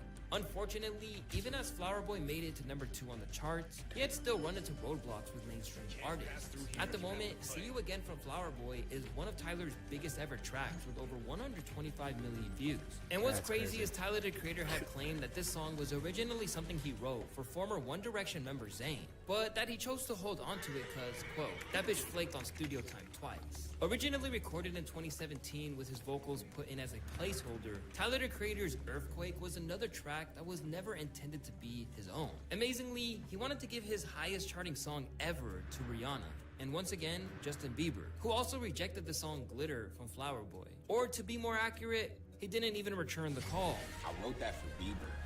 Oh, really? I wanted Justin to have that song. I thought he would be so cool doing that, but he didn't ever return the call. In another interview with GQ, Tyler spoke about how much he struggled with the rejections and how they led to songs becoming his own. I wanted them to have it, and it didn't work out. And then I asked him to do background vocals, but nothing. I hit up Rihanna's people like, hey, I got this song, I would love for her to...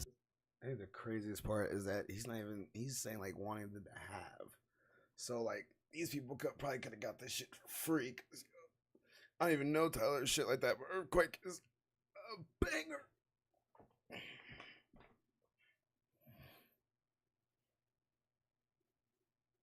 I just want to write pop songs, honestly. I didn't hear back from them, so I left my reference vocals in. Considering how strong a track like Earthquake is, it really goes to show how people assume Tyler's work had a ceiling on it. So even when Tyler finally broke through the barriers by scoring a #1 album with 2019's Igor, some people saw it as some kind of injustice. Whether or not he knew it at the time, DJ Khaled, who found himself in a chart battle with Tyler for the Billboard top spot, was about to retreat everything that people had said about the former Odd Future leader for his whole career. I make albums so people can play it and you actually hear it. You know, driving your car, you hear another car playing it. You know, go to the barbershop, you hear them playing it. You know, turn the radio on and you hear them playing it, it's called great music. It's called albums that you actually hear the songs, not no mysterious shit and you never hear it. So DJ Khaled wasn't too thrilled when his album Father of Assad took second place to Tyler's Igor. He went on a viral video rant, basically saying Tyler didn't deserve to be in that spot, pointing out how Tyler was too weird, too loud, and too unconventional to mess with someone like Khaled, who had the kind of features list that Tyler could only dream of. And as you will see, this whole feud would become a major turning point for Tyler when it came to him finally getting his due respect. And a lot of it had to do with how different he was from Khaled. You see, Tyler had always been the odd one out. Way back in 2011, he talked about it in an interview saying, "Nobody got my sense of humor. I was a black skater kid. I was such a leader that I just went around by myself." Nice. So while Khaled was busy assembling his all-star team, Tyler was marching to the beat of his own drum. and that made all the difference. It wasn't until he met some like-minded individuals in Ladera, California, that he would finally be able to put those leadership skills to use. The result was the now legendary rap collective called Odd Future Wolfgang Killed Them All. Or Odd Future for sure. If you're watching this, I'm going to assume you're already familiar with the crew and their famous members. People like Earl Sweatshirt, Frank Ocean, and Sid the Kid from the internet, among others. From the outset, OF looked at social and musical norms as something to be destroyed. Their slogan was, "Kill people, burn shit, fuck school." Coupled with their graphic images and occasional use of satanic imagery, all the headlines when these hyperactive rebels came onto the scene was about how controversial they were. And in interviews, it was all people wanted to talk about. Okay, now what about your lyrics? What about them? What are you saying in your lyrics? Nothing to piss old white people off like you. In the early days with Odd Future, the media and the public seemed to only focus on one aspect of Tyler and his crew, how controversial they were. This was the story whether they were getting called out by LGBTQ rights organizations or racking up sales with their unique merchandise. But even as Tyler was riding high on this wave of attention, he started to sense the limitations that came with being pigeonholed. In a 2011 conversation with Interview Magazine, he made it clear that he didn't want to be confined to any one category, saying, quote, "I don't like being put into a box. I just make music. You know, when you're put in a box, people have a set mind state of what your music can sound like before they even look into it. So if no one ever heard of me, but I'm hip-hop, metal, rock, then they are already gonna have an expectation of what the music will sound like. Then when they go and finally listen to it, it might sound different from what they thought. And they could automatically hate it because they already had expectations." Tyler realized that being labeled could not only limit how people perceived him, but also how they experienced his music. This is something that popular rappers have to deal with too. Just look at how Tyler, the Creator, hated some of Eminem's later projects when he switched up his style after the release of Relapse in 2009.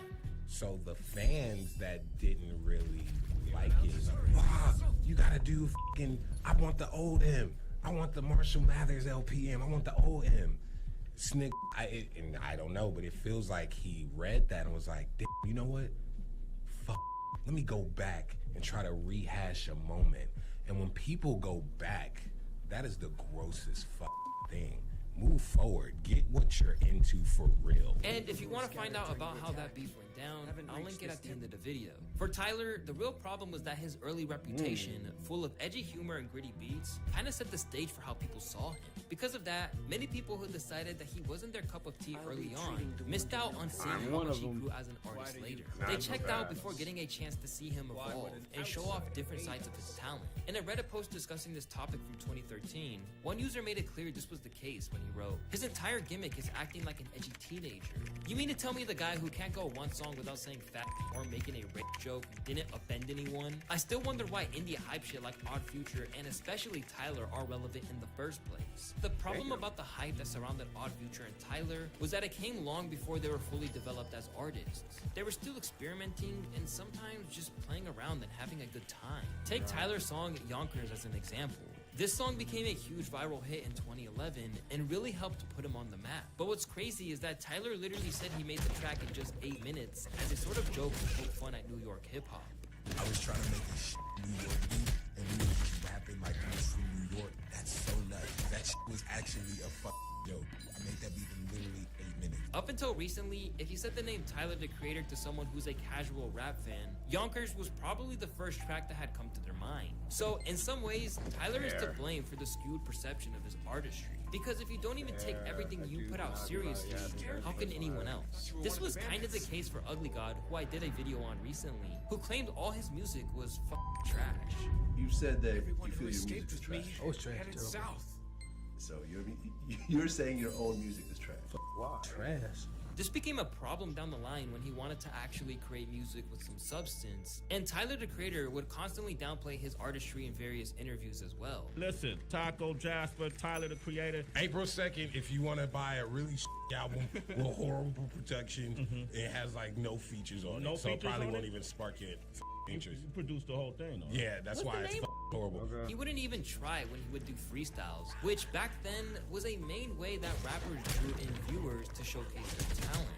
Y'all got a little nigga started on some G shit. Who that looks swagged out? That's me. It didn't help that when he did attempt to take his art to the corporate world, that cloud of controversy followed him. Back in 2013, Tyler directed an ad campaign for Mountain Dew, which featured the character Felicia the Goat. Straight away, the ads were accused of perpetuating racial stereotypes and were immediately pulled from television. It's me. You should have gave us some more. I'm nasty. I don't think I can do this. It's easy. Just point to him. You better not snitch on a player. No. He's wearing the do-rag. Snitches get stitches. For the first time, Tyler found that his reputation had gotten in the way of him trying to branch out. Because he had built his career on being juvenile, offensive, that's the only way that the general public could perceive his commercial. For Tyler, this was just typical of what he had been experiencing from his whole career. In a Billboard interview from 2013, Tyler elaborated on the Mountain Dew controversy, claiming it wouldn't change him. You're never gonna understand what you don't understand. The same thing can go with religion or anything. Sure. If you don't understand it and you're going to bed? I've had people come up to me and say at first I didn't like your music because of 666 and the word swag. But they say I actually looked into it and I really get it. I mean, it's not gonna change my art in any way. I just hope that somehow, if it gets bigger or if it disappears tomorrow, that it just opens people's minds. But Tyler was wrong, because as he matured, not only would his art change, but his priorities would too. While he still thought that the chaos that came with Odd Future was a selling point, there had come a point where he had realized that if he ever wanted to be taken seriously, that had to take a back seat. Suffering from poor reviews of 2015's Cherry Bomb, and now almost 10 years into his career, Tyler realized it was time to switch up and allow his real talents to shine through. For starters, he changed his Twitter handle from @FuckTyler to Tyler the Creator. I know it's a small thing, but rather than it just being a case of removing a curse word from his username, the decision was more symbolic of where he wanted to be and everything he wanted to leave behind. As Tyler the Creator 3 years ago, but hell why? yeah. Why? My stock just went up because of that name change, and only idiots won't understand that. You can just Google my name, and the first stuff that comes up is not flowers and pretty stuff. Okay, It is but- some gnarly shit. Yeah, So I but gotta you work think my that- way up. I was just over it. It's not that crazy. It was just I just had a bunch of gnarly tweets under that name, so I just put that era to rest. And you're smart. Hoping to undo the image that he had created for himself, the post-Cherry Bomb period of Tyler's career has been all about letting his talent speak for itself. People online tend to focus on what goes viral. It takes all their attention. If I'm doing stupid stuff on social media, it will be more emphasized than my talent. Then when I'll go out for a walk, I'll hear, "Hey, you are the guy who ate dog shit." I don't want to be known for that.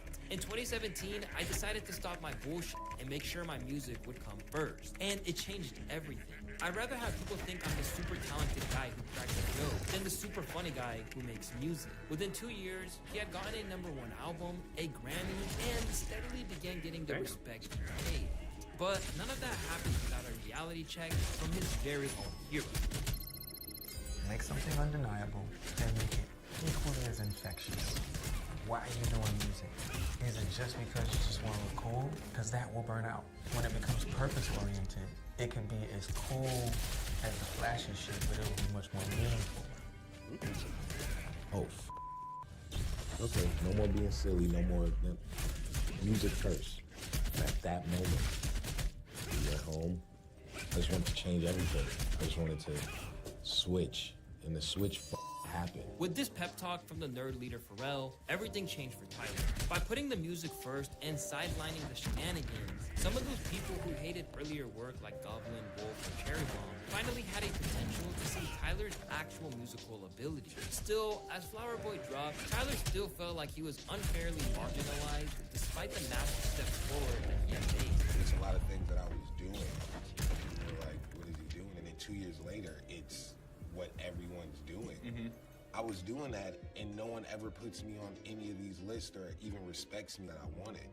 Thankfully for Tyler, that era would also give him a little hit of validation he had craved when See You Again became his first song ever to get played on the radio. When See You Again played on the radio 2 years ago, which it wasn't a bunch. It was the LA radio station. They was looking out, and they looked out and played it a couple times, but that meant so much because this shit's brand new to me. Like, this come out the gate, #1 album, poppin' song, private jets, it's been a steady slope for me. This might not seem like a big deal for rappers like Gunna and Lil Baby, or some other artists who's always had a major label machine behind them, but it was everything to Tyler, who was always independent. It even reduced him to tears. Welcome. I arrived early. So why did this matter to him so much? Well, that's because it finally meant that he was being treated on an even keel with other artists. If his music was catchy, it had a clear chance of being heard alongside all of those other artists. This brings us back to the whole Igor ordeal with DJ Khaled. Remember when Mr. We The Best lost his mind about being the second best to Tyler? Well, here was a man who has spent years basically sticking to a set template for success, being defeated by an alternative artist in a blonde wig. It disgusted Khaled, and for Tyler, that made it all the sweeter. It was fun. It was just watching a man die inside. The weirdo was winning. I was moonwalking in a wig. Everyone on his album, everyone. But I didn't say nothing. I just let that #1 speak. Ego had to deal with that because his whole identity is being #1.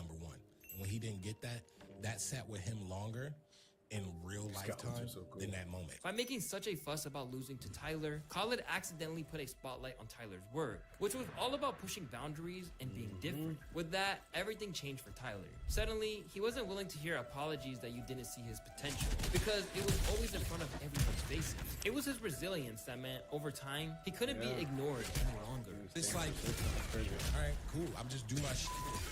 And they try to push you to the side, keep doing that. And it's like 10 years later, I'm still here, bro. My career has only been doing this.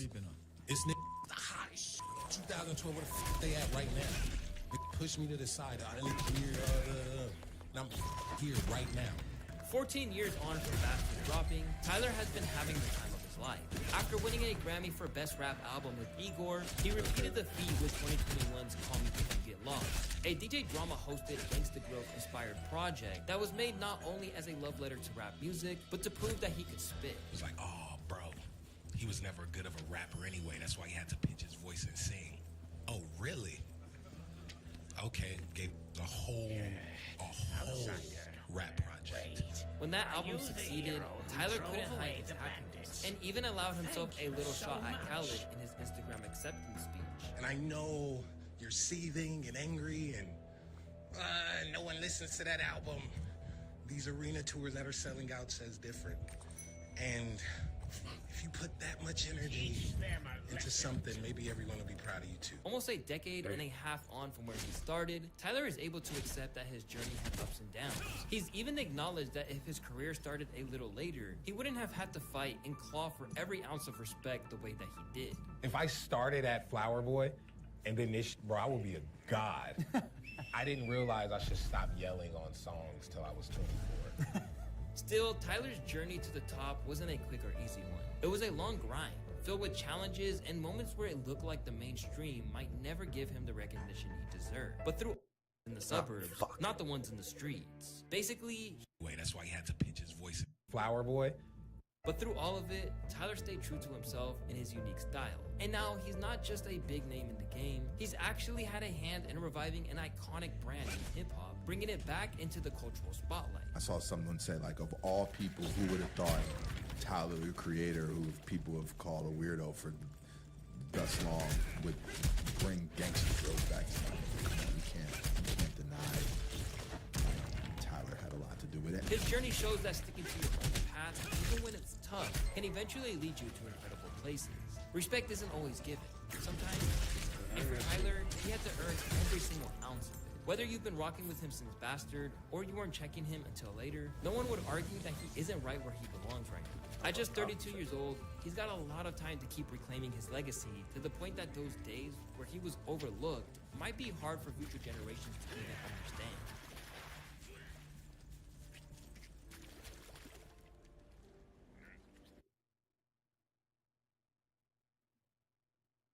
Eminem has faced numerous attempts to cancel him, from being considered a racist for dressing up in a sombrero, to being accused of promoting violence, misogyny, and homophobia in his lyrics. It even got to the point where people began protesting about how his music was literally endangering society. However, there has only been one instance where he chose to apologize, at least when it comes to him dissing another rapper. And that rapper is Tyler, the Creator. Hi, I'm Luis. I create weekly commentary videos on Invented. And today, we're going to discuss an old beef between Tyler, the Creator, and Eminem. And by the end of the video, I want you guys to tell me in the comments who won the beef. A relationship that started out as friends and praised for one another. I create weekly commentary videos on things I'm into. And today, we're going to discuss an old beef between Tyler, the Creator, and Eminem. And by the end of the video, I want you guys to tell me in the comments who won the beef. A relationship that started out as friends and praised for one another. Eminem was one of them. And what I got from him was he really didn't give, he said what was on his mind and he backed it. Suddenly turned into a series of back and forths, leading Eminem to saying a few things that he literally had to take back. I was angry when I said the shit about Tyler. So what really happened between these two rappers? And ultimately, who took home the W? It all started on November 27th, 2014, when a much more immature Tyler, the Creator, went on Twitter to voice his thoughts. I love you, Marshall. You are one of my favorite rappers, but dude, Shady XV is fucking ass. Ha ha ha ha ha. Why won't someone who loves him tell him no? Now, for those who don't know, Shady XV was a double disc compilation album that featured various artists signed to Eminem's label, Shady Records, and was released 3 days before Tyler, the Creator, tweeted this. The XV represents the label's 15th anniversary and serves as its 15th project. But the album wasn't really well received by fans and critics. It was actually one of M's most mediocre releases, and people saw it more as a quick cash grab than him actually putting effort to put out a quality project. The album received a 2 out of 10 by Pitchfork and a 4 out of 10 by The Needle Drop. And overall, fans were just not feeling this one. However, what Tyler, the Creator, said was messed up for a couple of reasons. For one, Tyler, the Creator, once saw Eminem as an idol, and he was pretty public about it. Just taking a look at his catalog early in his career, you can see that his music took a ton of inspiration from Slim Shady. From using his music to make fun of and take shots at mainstream pop stars like Bruno Mars, Robbing him, I'll crash that fucking airplane at that fucking nigga Bob is in and stab Bruno Mars in his goddamn esophagus. to saying some of the most out-of-pocket shit, like raping a pregnant woman to tell his friends he had a threesome. And when the two first met in Ireland back in 2011, the first thing Tyler, the Creator, did was praise him for his album Relapse, which he declared as one of his favorite albums of all time. And he literally checked it off as a life goal of his that he finally completed when he met Eminem. So it's almost as if Tyler, the Creator, quite literally ripped a page out of the Eminem handbook to start his career. And well, I mean, dissing your idol's latest album and voicing it to millions of people on the internet isn't always the best idea. However, he would later say in an interview with Funk Flex that although he loved the album Relapse, he believed that Eminem switched up his sound on his next album titled Recovery, which he believes was due to Relapse receiving a poor and critical reception. And this really disappointed Tyler, as he felt like Eminem was no longer trying to fulfill his core fan base. It was like, this is the aesthetic and what I want to go with. And he went 100% with what he liked on there. People trashed it. He came with the recovery. He gave it what everyone wanted. With the pop hooks, the shit worked. And that album was dope. Everyone gave high five. The fans that didn't really like it, I want the old him. I want the Marshall Mathers LPM. It feels like he read that and was like, damn, you know what? Fuck. Let me go back and try to rehash a moment. And when people go back, that is the grossest fucking thing. Move forward. Get what you're into for real. But the thing is that Tyler was clearly not the only one voicing his distaste about Eminem's newer work. In fact, it was very common at the time for people to say that Eminem low-key fell off, and that his newer songs were kind of cringe. The worst bar on this track being, actually just shit on my last chick because she has what my ex lacks. And this really all stems back to a long 5-year hiatus that Eminem took in 2006, when he took some time off to recover from entering a drug-induced coma that literally almost killed him. This motivated him to go to rehab, get clean, and stop doing drugs altogether, which he's still keeping up till this very day. However, this change would spill into Eminem's music, and many of Eminem's core fan base has felt like he lost touch with his roots from when he first entered the game. So many believe that Tyler, the Creator, was simply speaking the truth, and that Eminem should actually appreciate the fact that someone with as much influence as Tyler, the Creator, is still carelessly voicing his honest opinion. But Eminem didn't initially respond to this tweet. However, Tyler, the Creator doubled down 3 years later. And this is what really provoked a response from Eminem that he would eventually regret saying. Let me set the scene. The year is 2017, and Eminem is beginning the rollout for his new album, Revival. This album would go on to prove to be one of the lowest points in Eminem's artistry, as once again, this project would receive negative feedback for a variety of reasons. First, many fans and critics felt like the album was just too political and preachy, with Eminem taking aim at political figures such as Mike Pence and Donald Trump. And he also tried to cover social issues such as racism, gun control, and police brutality. And it's also the time Eminem officially became a meme. That's an awfully hot coffee pot. This political approach wasn't necessarily a bad idea, as Eminem had also done this previously when he was in his quote-unquote prime. But this time, it was just poorly executed, and the album was just bad. On top of this, it was criticized for its lack of raw energy and aggression that had characterized Eminem's earlier work. A lot of people felt the album was too pop-oriented, and that he was just collaborating with a bunch of pop artists such as Beyonce and Ed Sheeran, which came off as him trying his absolute hardest to go mainstream. And of course, the most obvious flaw was the album's production, feeling that it was overly polished and lacked the gritty underground sound that once again had made Eminem's earlier albums so popular. Overall, Revival was criticized for not living up to the high standards set by Eminem's previous work, and for being too polished and commercial in nature. And everyone saw how bad this album was going to be when Eminem decided to release one of the album's first singles, Walk on Water. When he dropped this song, he was already receiving a ton of negative criticism from tons of media outlets and public figures, one of which was, of course, Tyler, the Creator, who once again took to Twitter to state how the song was horrible. Now, he didn't directly tag Eminem, but it's clear that this was a shot due to the date of the tweet being November 10th, 2017, which was the exact same day he released the song. Again, Tyler was not the only one saying this song sucked. I mean, to be honest, it was pretty weak.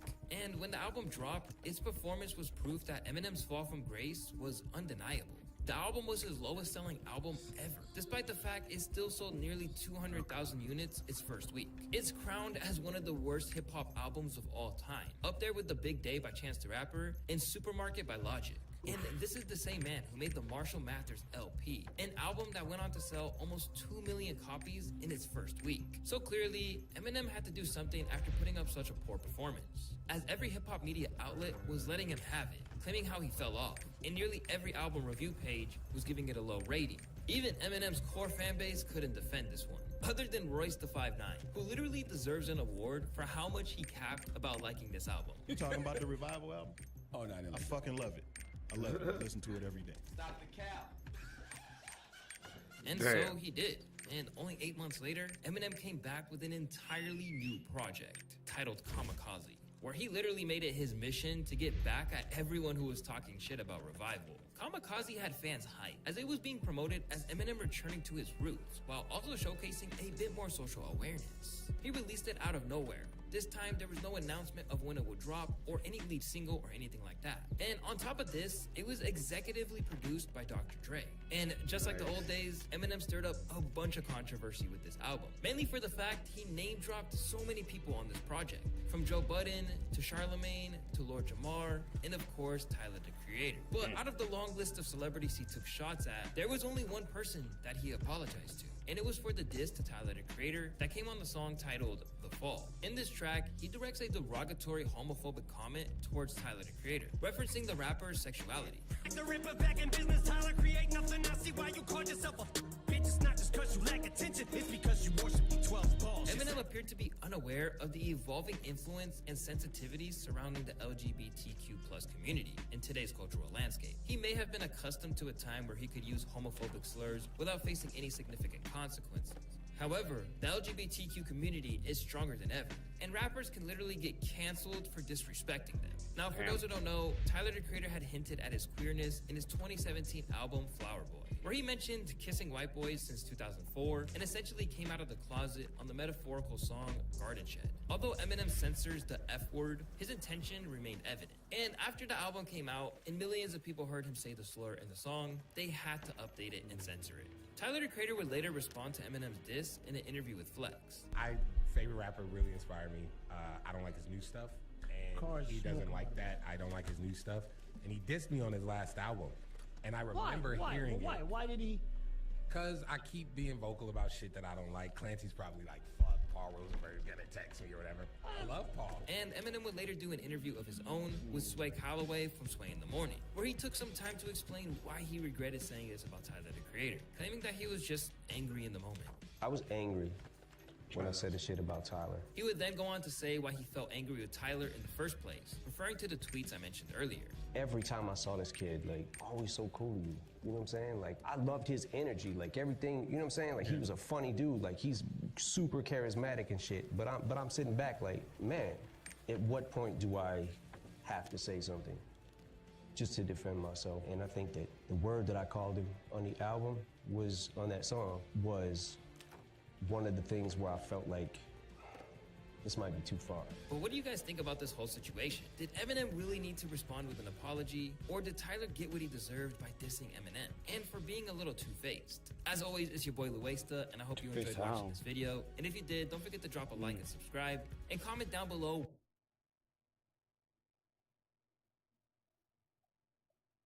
Random hip hopped out.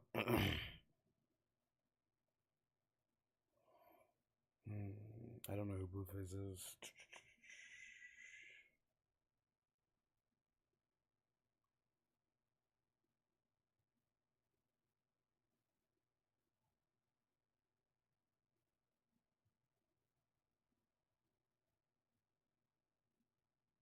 Oof, I don't even want to click that. That sounds awful.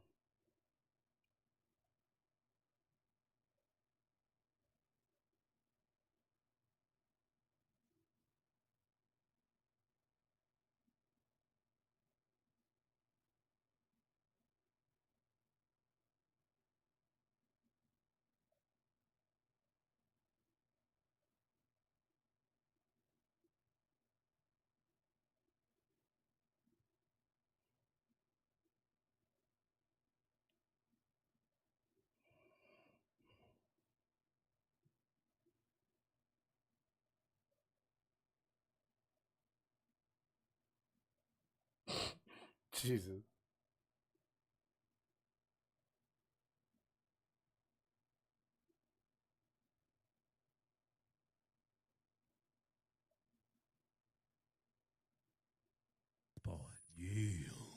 Once again, if you're a Christian, you're going to have to pick. Do you believe NASA or do you believe the Bible? Because here it is in the Bible. God made the sun and the moon and the stars. 3 different words, 3 different things, differentiated on purpose. The Bible does not waste a word. The Bible's not like me. It don't just ramble senselessly and have to be told to shut up. The Bible says everything that needs to be said and not nothing more. It differentiated the sun and the moon and the stars on the first page of the book. Okay? Now, what does NASA tell you? The sun is a star. And the stars are the sun. If you read the Bible clearly, it says that the sun and the moon and the stars, there's 3 different bodies. And so when I'm telling you that NASA says that the sun are stars and that they're off in the distance, I'm telling you NASA's full of shit. The sun don't twinkle. You ever heard the song Twinkle, Twinkle, Little Star? They wrote that back a long time ago because they look at the stars and they say, hey, these things twinkle. And guess what don't twinkle? The sun. What's an ancient book that differentiates the sun and the moon and the stars as 3 separate things? The Bible. What does NASA teach, though? The sun is stars. They're the same thing. They're just further away. No. The sun and the stars are different. The sun will never twinkle. It is not a star. It's a great light to rule the day. I don't even think it's running off of helium, hydrogen, things like I think it's damn near supernatural great light. That What about those Supernatural NASA glare- things great that light. show like pictures of the globe, man. Looks round as fuck. You know, every like a sphere. every Yeah, single look. picture. Look at these photos. Right, and now let's look at this Let's one. look at Pull- actual pull, photos, Pull up okay? one of them and then pull up the other. You'll see the inconsistency in the size of the continent. See the size of America there. Now pull up another one and you'll see Africa. But you said it's inconsistency in the proportions of the continents. You'll see. You say the land Look mass at has that, guys. changed. Look at that shit. You see the land mass has changed. Look, it's Photoshop. Guys, get the fuck out of here. You're going to tell me that's a real picture? Get the fuck out of here, man. That's a Photoshop picture, and you know it, and I know it. Now, does that mean that we know based off of one Photoshop picture or all Photoshop pictures that they're completely lying about everything? No. But I'm just telling you, when one person lies about one thing, they're habitual liars. They'll lie again and again. They'll lie to your face. They'll steal your money. They'll fuck your wife. They'll kill your children. Damn, And damn. that's what I'm telling you NASA is. It is demonic. Yeah, They you got want me on, to. You got me on fucking my wife part. Oh, they're evil, brother. NASA is the most evil of the most evil, and I'm trying to tell you this. We ain't been to the moon. And let me get back to the helium. Okay. Here's why it's Okay. important to know that NASA takes all the helium. Their satellites are on balloons, buddy. They put it on a balloon, and then it floats. It's that simple. That's got to be a powerful damn Right. balloon. Well, check this That out. shit heavy as hell. Okay, okay, pull up a video of a satellite getting rediscovered. They fall down all the time. What do they got attached to them? Every time. Balloon. Balloon. They're fucking balloons, okay? They're not nothing. They ain't up in no rocket. You can't go. It's not zero gravity. Gravity ain't real. Gravity. There ain't no real. such thing as gravity. Yeah. It's Freemason symbolism. It's all bullshit, brother. There's no such thing as gravity. Like, a lot why of does a rock fall in the water? Because of gravity? Don't you bullshit me. Why does a rock fall in the water? 'Cause it's heavy. Why, It's heavy. what's the word for it? Come on. Density. Yes. Yes. Density's why things fall. Things don't fall because of gravity. Things So fall gravity be- is just some. But made up bullshit. It's to make you feel inferior, like you're not a scientist. Oh, I have to trust these scientists. Hey, let me do some talking. you all get iron time. Look, like people used to say we didn't go to the moon, right? I didn't believe it until I went to I go don't believe it. until I went to go look at the footage, and that footage looked fake to me, right? Well, of course it is fake. Yeah, That's why it looks fake to you, because it is fake. You have your own discernment, brother. Have your own wisdom. Have your own confidence. Yeah. Don't believe everything that these stupid motherfuckers tell you. Look Well, I at totally don't believe we've been to the moon. Well, thank God, because I think it's actually anti-Christian to believe it all. It's almost. Now, I'm not saying Anti- you're going to hell, but I think I'm as a big- Christian, you have to have discernment. Who is the enemy? Hey. Why are they? Who's Right. trying to pervert the truth? Bring- NASA is perverting the truth. Right, bring up some footage when we went to the moon. Oh, it's bullshit, bro. It make my blood boil over here. I'll break this table, man. I'll get so mad. Oh shit! No. So look at the rover. That shit crazy. Supposedly there's no gravity on the moon.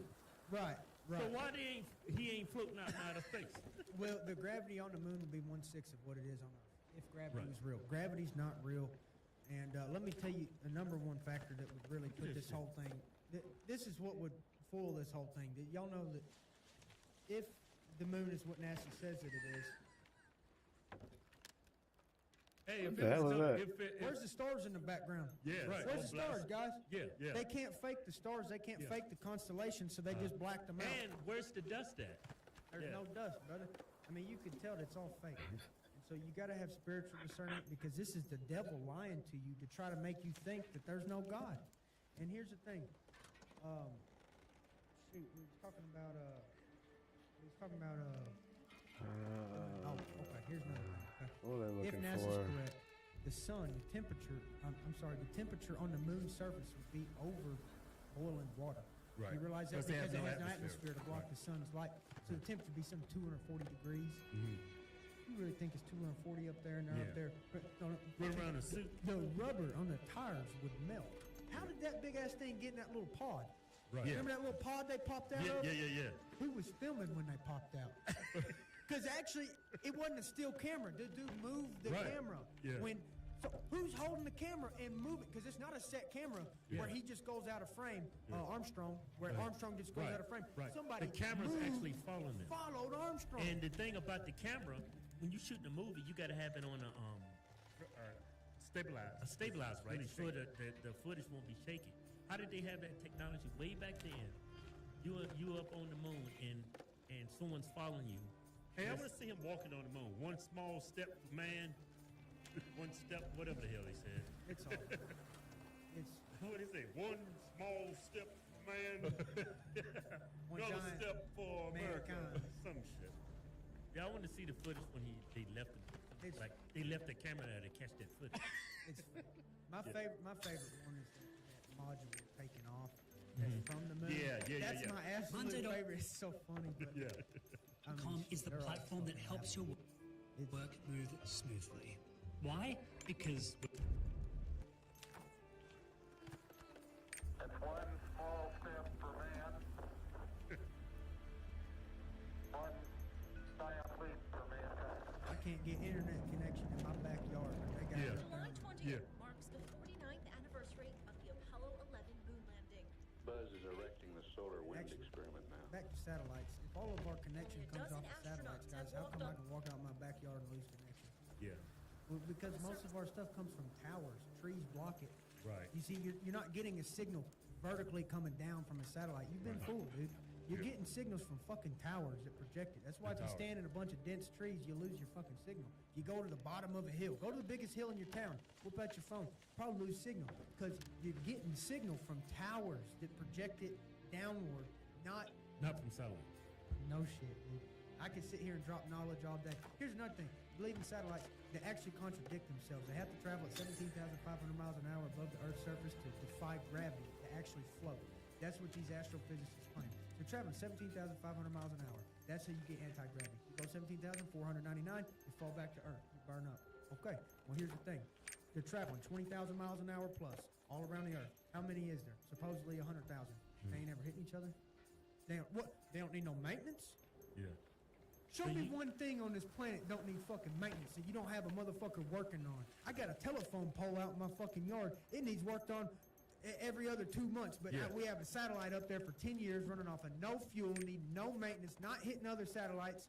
Oh, but I can't get a signal in my fucking backyard. No, fuck y'all. Fuck. Yeah, I have hatred for these people, and it's gonna make me look evil almost. It's gonna make me look a little corrupted, but remember, I hate the enemy. I love Jesus Christ, and that's why I profess all this stuff, and I'm not scared to. And any of my hatred is just because I hate evil. And I know that these evil people have perverted the truth, and they're lying to children. So you think we're living in a simulation? No, absolutely not. This is real. This is real. Anybody saying we live in a simulation, they're not of God. I mean, a false simulation, like the Truman Show. You know, like everything's a lie. Everything is a lie. Right. Yes, and I believe that we live in basically a dome, a firmament. And I believe in a firmament because it's scripture. You know, and like I said, it's in the shape of a rainbow. That's how rainbows are made. It's a reflection of light off of the firmament. Y'all want to finish looking at that moon? So the moon, all of them Americans. Yeah. And of those 12, only 4 are still alive. Here are the moon men. Look at the flag. From the first lunar mission, Apollo 11, Neil Armstrong and Buzz Aldrin set foot on the satellite. Tranquility Base. May God forgive them. The Eagle has landed. May God have mercy on their souls, because that might get you sent to hell right there, lying to children, telling children that you went to the moon and your ass didn't go to the moon. Yeah. You might just go to hell, Buzz Aldrin. You might just go to hell, Lance Armstrong. Now, that's not up to me. But I'm just telling you, that's a sin of the highest degree, man. Lying to children to push your fucking beliefs. Fuck him. Buzz Aldrin, the second man. Fucking Look at that picture. piece of shit. Look at those pictures they All take. you fucking Freemasons. Fuck you. Damn. I work hard and pay taxes, so these dudes bum off my taxes. Yeah. These dudes are billionaires off my taxes. To do something surpassing the Russians. A popular guest on the talk show circuit, he even appeared on Dancing with the That's how it Stars in justifies 2010. it. All right, took this At shit age off. 86, That old piece of shit. So, if I start walking on the earth, and it's flat, before I get to the edge, You get arrested. I get arrested because I'm thinking if the earth is flat, that'd be like one of the biggest tourist attractions in the world. I'll be honest with you. You'll I wouldn't probably even go to the Grand Canyon. I'm going to the end of the earth. you probably beyond get arrested. You probably just disappeared. I mean, think about the people. They who probably live- push you off that bitch. Yeah. Oh man, look what I saw. I'm gonna go tell everybody. Oh, they said, sorry nigga, you saw too much. Wile E. Coyote. time to give up our new giveaway. A Stupid. Dodge Ram power truck. And we about to do something we ain't never did before. It's a camper. Not only you get a brand new truck, you get a camper with it too. And $10,000 in cash. Hey, Keith. Yeah. We've given away over $2 million in trucks, cash, and prizes. We give it back to people who support us. Instead of giving money to Facebook to advertise this stuff, they censor us anyway. So I say, you know what? Incentivize our own people that already support us. It's a win-win for everybody. Go to officialhawktwins.com. Anything you buy from the site gets you automatic. No purchase necessary. Forward where prohibited. See official rules for details. Yeah. Hip-hop civil war, it seems like the real damage is coming into focus. While no blood was spilled, it's safe to say that things have.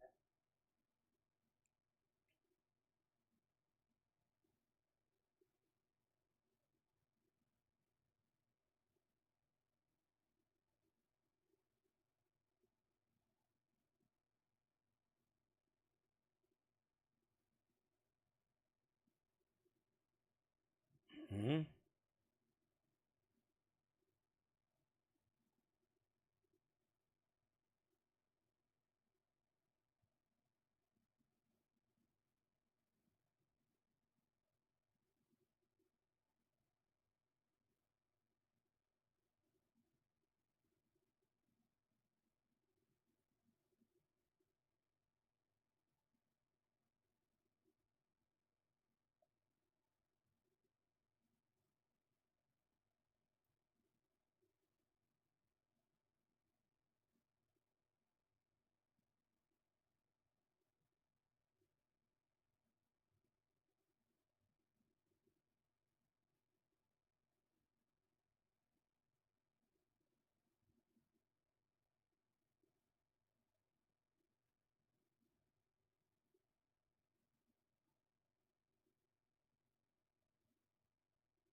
If I could only get a chance.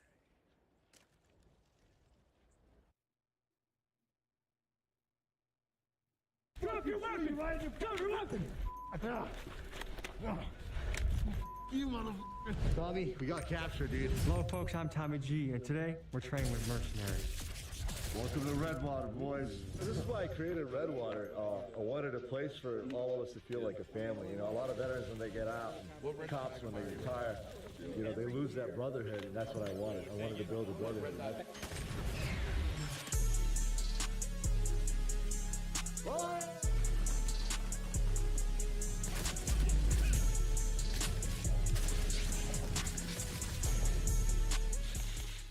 Hey!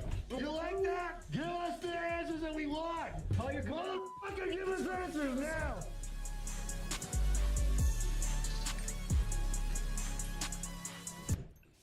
Let's talk about mercenaries, guns for hire, soldiers of fortune, private military contractors.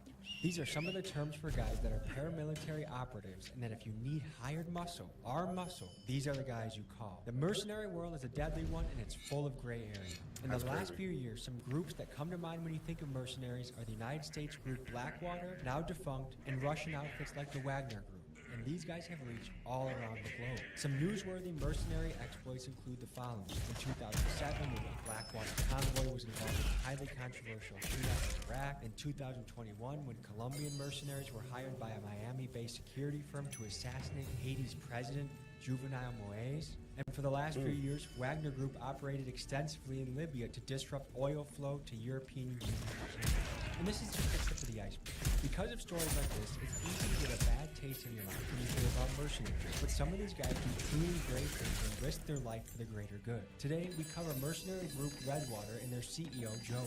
These guys do a lot of work with three-letter agencies protecting our border and busting sex trafficking operations. They also provide executive protection to people ranging from presidents to pop stars. This is a place that no YouTube channel has gone before, and we go in deep, spending 48 hours with these guys and take you into their life. Everything you are about to see are reenactments done with trained professionals and are for entertainment purposes only. Let's dive in. As you can imagine, these mercenaries have very dangerous jobs. Part of the danger of their job is being on the hit list of groups like hotels, gangs, and motorcycle clubs. For this reason, you have to keep your identity anonymous and will be blurred. Two things before we get started in this video. First of all, a big thank you. From last week's video, we had a fundraiser for Dr. Scott. Over 1,100 people donated nearly $26,000. That's going to really help her operation. Let's call her and see what she has to say today. Hello? Dr. Scott, how you doing? I'm good. How are you? Oh man, I am so surprised at how good this has gone. Me too. I'm excited because we really needed it. Keep on making moves, and we're very happy we got to meet you. This is amazing. Absolutely amazing. I appreciate you. We'll be in touch, okay? Alrighty. All right, take care, bye-bye. It's just cool that we can come together as a community and do stuff like this for people. So that's very special. Also, guys, you should know, new Big Dog Gotta Eat sweatshirts. Hit the website. They look fresh as hell. Big back prints. And we got them in blue, and we got them in black, blue. The RIP Mainstream Media sweatshirts sold out in 3 days. Get these before they're sold out too. And now, guys, let's meet the mercenaries. What's up, bro? What up, brother? Good to meet you, man. How you doing, bro? What's up, bro? How you doing? Nice to meet you. Nice to meet you. What are we getting ourselves into today? Oh, you guys have no idea, dude. You guys gonna go through some extreme shit. I'm telling you. I hope you guys are ready. You look a bit Middle Eastern. I am Middle Eastern. Oh, that gotta be. Okay, so today we're against him, yeah? I'm on your team. What does it mean to be a mercenary? Mercenary can be to protect people, can be to save people, save kids. What are your rates if I want to like take somebody out? That's scary. You brought your guitar to a gunfight? What do you got there? Let's see. Holy shit.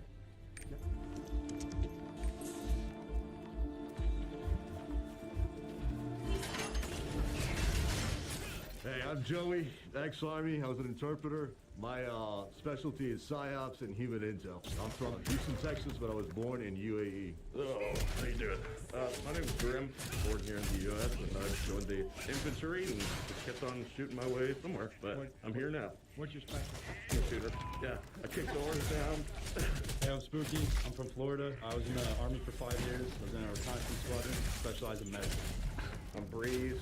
Navy, Army, 24 years, retired. Been in Iraq, Afghanistan, Jordan, Somalia, Pakistan, pretty much everywhere. In Afghanistan, I was a sniper team leader. I'm 54 years old, and I'm from a little town just outside of Dallas. I'm Ghost. I'm from Texas. I specialize in human recovery and executive protection. I served in the Army.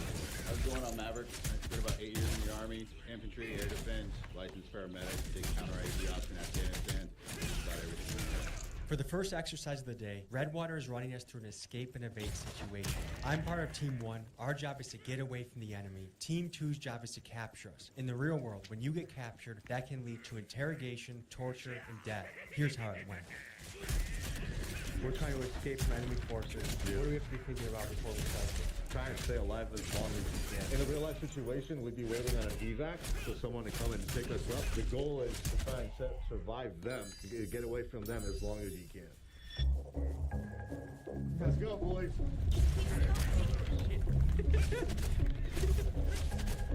It's all about pacing. If you get tired and they catch you, it's game over. You still want some energy if you get tired. Which way should we go? To the right. Have you guys ever had to run for your life before? In Mexico, I was contracting for an agency that I'm not going to name. I was unarmed. I didn't have a rescue team. I was in a little town called Sonora in Guadalajara, where the Jalisco cartel operate. And I was in an area similar to this, where the woods are. The cartel thought I was a DEA agent. My job was to stay alive until a vehicle came and picked me up and took me to the airport. And it was very similar to this. But imagine me by myself, unarmed, running in the woods in Mexico. I thought I was gonna die, dude. All right, so they're gonna think we're gonna go that way. You always wanna think of how they're gonna think, and you wanna do the opposite. Broken vegetation. Somebody walked over that right here too. Considering the area, we're coming in this way. We just need to be cognizant they could be on the edge of that field, trying to flank around. Dude, this reminds me of Afghanistan. It was very hilly like this. That's why it was so hard for us to survive Afghanistan, because the Taliban always had an advantage point on the American soldiers. We'd be in valleys and they'd be up top. They would just snipe us.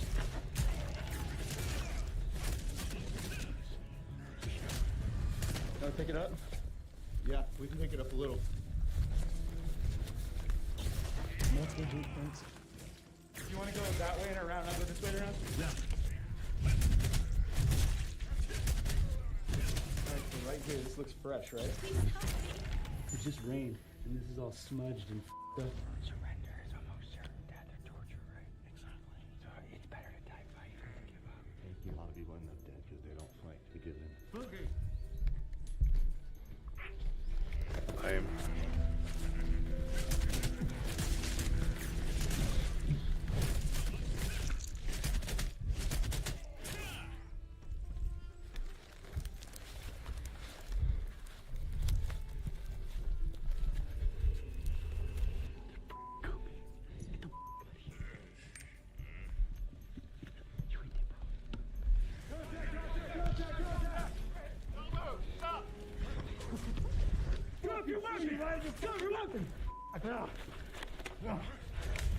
You motherfucker. You got him? We got one runner. Oh, shit. It's the Mexican.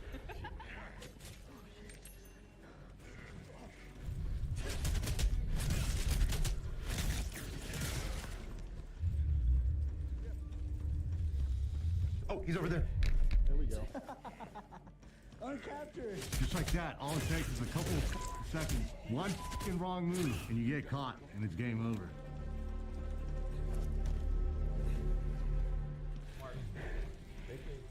So what's going through your head when you're in capture right now? Right now, in a real life scenario, you got captured by an enemy. You probably would have already shit your pants. Probably shit your pants as well. But all you're thinking is you're about to get tortured for hours, possibly days, with no one to come and save you, and you're gonna end up probably dead. What's the most common type of torture that's out there right now? Hanging